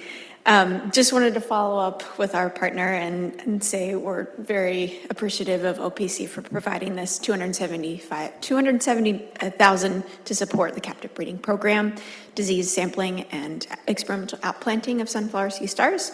TNC has been leading efforts to support the recovery of sunflower sea stars since 2019, and it's been a goal of ours to establish a captive breeding program. We greatly appreciate the state's involvement and investment in the recovery of this important predator, and we look forward to working with OPC, CDFW, Cal Academy of Sciences, and other partners in our recovery and reintroduction of the sunflower sea star. Thank you. Thank you. Hello again, my name is Monica Cron. I am the Executive Director of the Greater Farallones Association. And we strongly support the Ocean Protection Council's proposed investment in recovery and reintroduction of the sunflower sea star. Restoring this keystone species is a critical step towards rebuilding healthy and resilient kelp forest ecosystems along our California coastline. We lead a collaborative kelp restoration efforts within the Greater Farallones National Marine Sanctuary and along the Sonoma coast. And this is the region that has experienced the greatest kelp loss in the state. Working with partnerships with tribes, commercial divers, universities, agencies, and other nonprofit organizations, we implement large-scale urchin population management and pilot innovative kelp culturing and outplanting strategies. These efforts have already produced measurable ecological gains, including significant kelp canopy recovery at our restoration sites. The proposed OPC investments in captive breeding, disease testing, and experimental outplanting will directly complement and strengthen ongoing in-water restoration efforts. By pairing active kelp restoration with the strategic introduction of sunflower stars, Californians can accelerate the rebuilding of functional kelp forests and advance scientific understanding of the ecological interactions that support long-term ecosystem resilience. And we are really encouraged that the proposed funding recipients are members of the Pacific Coast Ocean Restoration Initiative, PCOR, of which GFA is also a member. A coordinated statewide approach is essential for a meaningful landscape-scale recovery of kelp habitat and the associated species. And this investment represents a significant step towards that goal. Thank you. Thank you very much. We will turn to virtual public comment, and I believe we are joined by a colleague from the Department of Fish and Wildlife's Shellfish Health Lab. So I don't know if that person is first in line, but I wanted to welcome that colleague and turn it to our tech team to introduce speakers. We do have Colleen Burge from the Health Lab to speak first. Colleen, you have the floor. Thank you so much, and thank you, Chairman Crowfoot and the members of the Ocean Protection Council. My name is Dr. Colleen Burge, and I am the head of the Marine Health Unit for the California Department of Fish and Wildlife. And we have worked closely with OPC staff, and we support the authorization of this funding action item. We heard earlier today that California has approximately 1,100 miles of coastline, and if you can believe it, my lab supports marine health in the state of California. In particular, this will support research on sea star wasting disease in California, as you've heard really eloquently put, through captive breeding of resilient sea stars, experimental outplanting, and monitoring of wild and captive populations.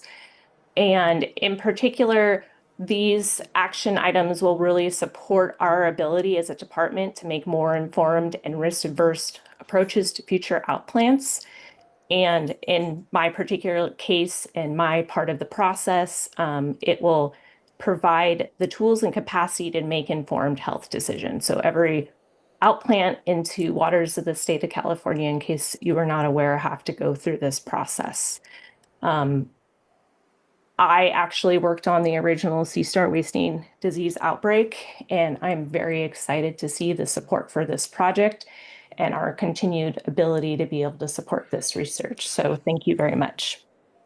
Thank you so much, Dr. Burge, for all you're doing. Next speaker is Zoe Collins, followed by George Leonard. Zoe, you have the floor. Good afternoon again, Council. My name is Zoe Collins, and I'm representing Heal the Bay as part of our Science and Policy team. As a member of the Association of Zoos and Aquariums, Sunflower Sea Star SAFE Collaborative, or Saving Animals from Extinction, Heal the Bay strongly supports this allocation of funding to the Nature Conservancy, the California Academy of Sciences, and the California Department of Fish and Wildlife for the rearing and reintroduction of this critical species. As we've heard, sunflower sea stars are keystone species, feeding on purple urchins, and the health of our West Coast kelp forest depends on them. These financial resources will support the next vital step in this multi-year project, the necessary research to quantify its impact, and we are hopeful will result in a successful model to be replicated in our local Southern California waters. Moreover, Heal the Bay is a regular host of the California Academy of Sciences annual Solstice Sea Star Search events, and have found the program to be very enriching and enjoyable for community science volunteers. These events serve as a special and unique opportunity to educate the public on endangered species conservation, and we support dedicated funding to continue. So thank you so much. Thank you. Next speaker is George Leonard, followed by the final speaker, Chris Voss. George, you have the floor. Good afternoon, Secretary Crowfoot and council members. My name is George Leonard. I was the former chief scientist at Ocean Conservancy. I'm now operating as an independent marine consultant. And 35 years ago, Pycnopodia stunned me during my checkout dive as a Moss Landing Marine Lab student. I had never seen a sea star gallop along the bottom. It literally took my breath away. And the sea star wasting disease that occurred was really an assault, not just on this amazing species, but really on all of California's kelp forests. So I strongly support the funding for this work because it is more than just about trying to eliminate the primary predators of sea urchins. It's a comprehensive approach that gets at both predator reduction, applied disease research, husbandry and captive breeding, and ultimately the outplant of new individuals, ideally with disease resistance at scale. Such a comprehensive approach really will give Pycnopodia and kelp forests a fighting chance. Thank you. Thank you very much. Next is the final speaker, Chris Voss. Chris, you have the floor. Good afternoon again, Chair Crowfoot and Commissioners. Chris Voss, commercial fisherman of Santa Barbara, but a 25-year veteran of the sea urchin fishery, and really well aware of this restoration project, and also well aware of the benefits that it could potentially have on kelp restoration. And so I strongly support this funding, and the commercial urchin dive fleet in Santa Barbara would be, I think, easy to activate in assisting with outplanting down the road when we finally get to that phase of this. And I appreciate all the work that's been done around this. I think this is an intervention and a restoration that could have, far-reaching implications, and I support it wholly. Thank you very much. Thanks so much. And I agree with your assessment as we move to discussion. It was 6 or 7 years ago when I first started in this council, when we had divers and anglers actually sitting at this podium with tears in their eyes because they were relating the virtual collapse of kelp forests across hundreds of miles of California. And they described it, for those of us who don't spend a lot of time underwater, as if 95% of the redwoods, old and young, primary growth, secondary growth, just vanished from the northern third of California in 3 years. And what would that be like to the environment? And those were intense. Public comments, and a lot of urgent conversation at the council. And we made a decision years ago that we couldn't sit around and study the issue and study the crisis before we acted. We needed a science in action program. So a lot of smart people got to work. State funding enabled it to both understand more about the sea star wasting disease and to try to figure out how to advance experiments around removal of purple urchin and restoration of kelp. And now, 5 or 6 years on from that, we, have hope that these restoration efforts, while small, are demonstrating promising results regarding kelp reintroduction. And we know that colleagues across California and the world are propagating these sea stars. Jenn and I had the thrill of visiting with Rebecca in the basement of the basement in the California Academy of Sciences last week, where we saw this Pycnopodia being cultivated. Fascinating process. So we have the best scientific minds working together, all focused on making this happen, with the careful oversight of our Department of Fish and Wildlife to understand before we do reintroduce anything into the wild that we understand both the benefits and the risks, and we're managing for both. So I'm excited. This journey has taught us the fragility, the preciousness of these complicated webs of life, and if you pull one string, what can happen? And it's frankly alarming that climate change impacts, create more opportunities for this complete disruption. All that being said, we are on the march towards solutions, and I think this is cause for hope and cause for optimism. So huge thanks to everybody that's working on this. I for one, am excited to get this funding out the door, and I'll just say no time to waste. Turn it to any other members of the council that want to share any thoughts or ask any questions. Okay, given that this is an action item, I'd like to entertain a motion to consider funding as recommended by staff.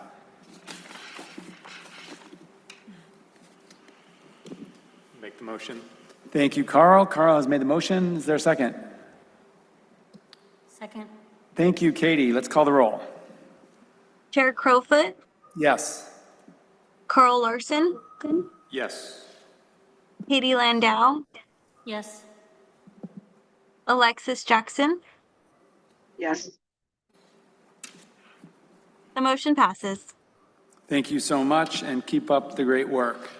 Proud of our progress with a lot more work ahead. So it's really important that we provide time at the end of every council meeting to hear from our partners, members of the public, those who care about our issues that we work on any manner of topic. So let's move on to agenda item number 10, which is the public comment on any items that have not been placed on the agenda. And we'll welcome in-person comment first. Thank you so much.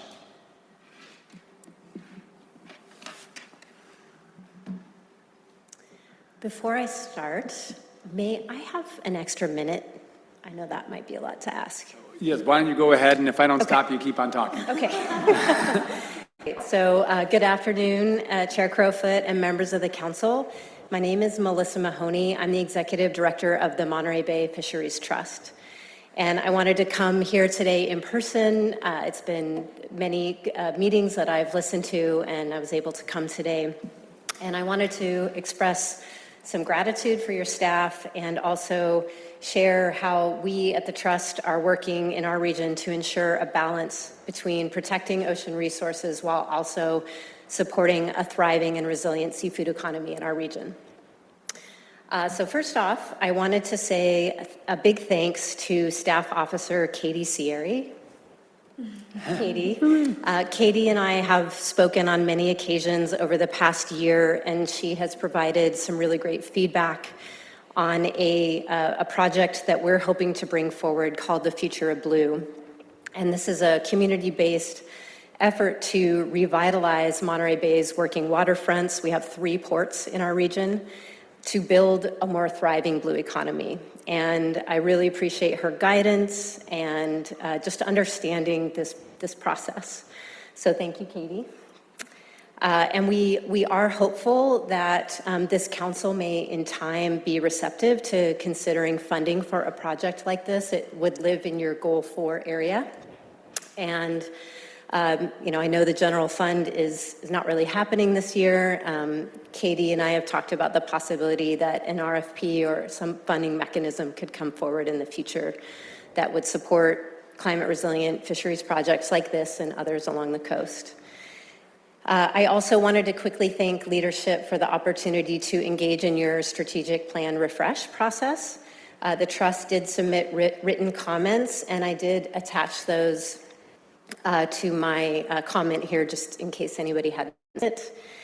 I'm not, just for time, I won't go in there, but we did want to emphasize a little more content around Objective 4.1, and that is advancing sustainable seafood and thriving communities.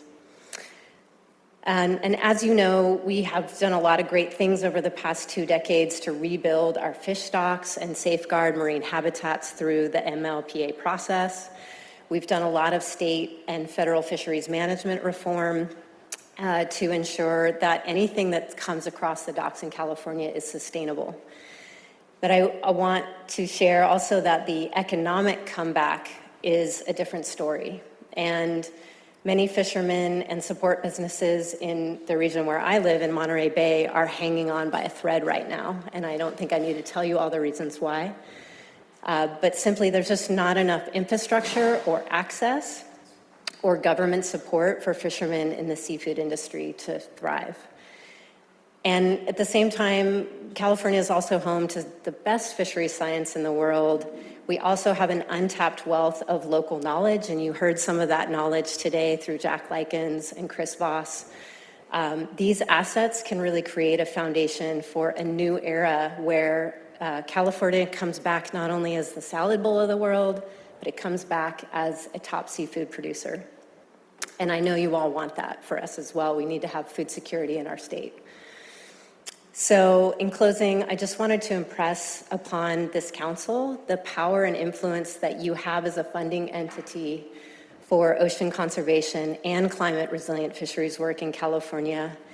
And I wanted to urge you to prioritize and direct available funding toward your strategic goal 4 so that your investments reflect a balance across all 4 priorities to help ensure the future of our working waterfronts. So thanks for the opportunity to speak for a little more time, and happy to have any questions. Yeah, thank you for all you're doing, and thank you for being here in person, and appreciate you reminding us or emphasizing our priority number 4 in our strategy, which is building out the blue economy. We talk a lot about habitat protection and restoration, critically important, as is, restoring coastal economies, and we recognize that fisheries are an important part of that. So I applaud you on your vision of achieving this balance. That's certainly the balance that we want to achieve, and I look forward to learning more, and imagine we look forward to learning more about all that you're working on, specifically as it relates to this initiative. Thank you. Thank you. So let's move to virtual public comment. First speaker is Richard Sadowski, followed by Jack Likens. Richard, you have the floor. Thank you, Council, OPC Council. This is Richard Stadowski from Homefront EJ Morro Bay. First of all, it was a great meeting. My wife, Marta, Joe, and I are always encouraged and learning a lot from your meetings here. One of the things that I wanted to kind of bring to attention, we have a project that's called Morro Bay Estuary Air Monitoring Project, where we collect atmospheric carbon dioxide from the atmosphere, and we share that information with the California Carbon Lab, or the Cal Poly Carbon Lab in San Luis Obispo. Anyway, recently I was on a web meeting with the Association for Advancing Participatory Science, AAPS, and a troubling trend that's going on in some of the states, like Louisiana and then recently Kentucky. But Louisiana had passed a law called the Community Air Monitoring Reliability Act, called CAMRA. It's making it illegal to use the data to advocate for pollution control and enforcement with fines up to $1 million. It violates free speech rights of community members and infringes on the US EPA Clean Air Act. Under the Community Air Monitoring Reliability Act in Louisiana, community groups cannot choose for themselves how they will collect and use or disseminate the information and analysis about air quality to the public. This is something that I just think that we should be aware of, especially with the Washington's funding of big coal. So anyway, I appreciate you guys, and you guys keep well. Yes. Thanks so much, Richard, and thanks for bringing that to our attention. Next speaker is Jack Likens, followed by Casey Olson. Jack, you have the floor. Thank you again, commissioners and Chairman Crowfoot. I appreciate the opportunity to talk to you. And I want to just bring up a couple more things about the issue of pollution.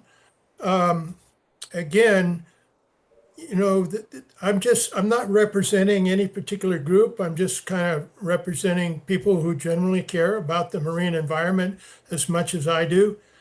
And we've talked a lot today about the habitat protection and biodiversity and things like that. But, and MPAs as well, of course. MPAs just don't have any boundaries that we artificially set. And as long as we keep adding pollutants to the ocean environment, we're going to keep creating things like these HABs, harmful algae blooms, and bacteria that kill the sea star in Northern California, and the things that sort of drive the marine mammals nuts here in Southern California, where I now live. And I just want to re-encourage you to take the lead with the Department of Fish and Wildlife to coordinate the actions of the multiple agencies that are responsible for the pollution among California's agencies. Thank you again for your time, and I appreciate it. Yeah, thank you, Jack. And there is a pretty effort between the Ocean Protection Council and what are called our State Water Resources Control Board that regulates water quality and discharge and essentially pollution. So more to come on that in subsequent meetings. We tackle that challenge and our staffs are working on that together. So more to come on that. Thank you for raising this priority. Appreciate it. Next speaker is Casey Olson, followed by Keith Brutzart. Casey, you have the floor. Thank you so much. Thanks. My name is Casey Olson, representing the Environmental Action Committee of West Marin, or EAC. My comment is regarding item 2 on the agenda. I would like to speak to the Aquaculture Action Plan highlighted in Goal 4. EAC leads a statewide aquaculture coalition, and we have consistently advocated for sustainable aquaculture practices for many years. We continue to advocate for a robust public comment process when the draft plan is released next year, and no finfish aquaculture due to its detrimental effects on our marine ecosystems from pollution and disease. We'd urge the council to take a precautionary approach as it looks to build a more sustainable industry while managing other competing ocean uses. We applaud the collaboration of a myriad of agencies in this effort and thank OPC staff for their continued work on this. We plan to continue engaging and are eagerly awaiting the draft plan. Thank you so much. Thank you. Next speaker is Keith Brutzart, followed by the final speaker, Eileen Boken. Keith, you have the floor. Thank you very much. My name is Keith Brutzart. I'm with the Giant Kelp Restoration Project in Monterey. And I'm actually at the wharf in Monterey at this moment, looking out at the Marine Mammal Center, rescuing sea lions off the beach. They do a great job of doing that. It was one of the things when Pike was showing that graph about the Central Coast kelp canopy, it's kind of a little bit misrepresented in a way because that's from satellites and it doesn't tell the whole picture. What we're experiencing in Monterey Bay is that we only have 4% of our kelp remaining, and in Carmel Bay, we only have 6.3% of our kelp remaining. And like Laura Dehan had said, is that it's really warm in Monterey water right now. There's a red tide. It turned green, then it turned red. And we're experiencing 60-degree water at depth and 64-degree water at the surface. So while the kelp data seems to have this tipping point in 2014, it could be that we're going to see that again. We already saw a couple of marine heat waves since that time, and we could be experiencing that again. And you know, we never really had that many sunflower stars in this area. So that's not really a strong strategy for us. Removing kelp grazers is probably the first strategy for us. But we may have to look at different strains of kelp that can sustain this kind of heat that we're experiencing here in Monterey. So hopefully, you know, that is helpful. And I certainly appreciate all the efforts that are going on to restore these keystone species of sunflower stars, but just kind of level set expectations. Removing grazers is our priority here in Monterey. So thank you very much. Thanks so much. Enjoy that view.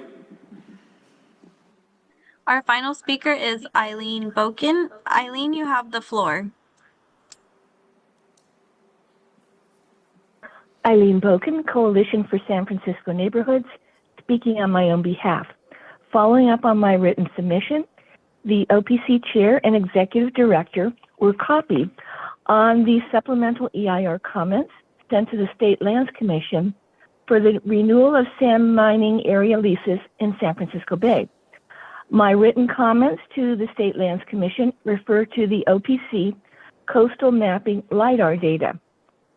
There are inconsistencies among studies as to what are the impacts of sand mining in San Francisco Bay are having on erosion on South SF Ocean Beach and accretion on North SF Ocean Beach.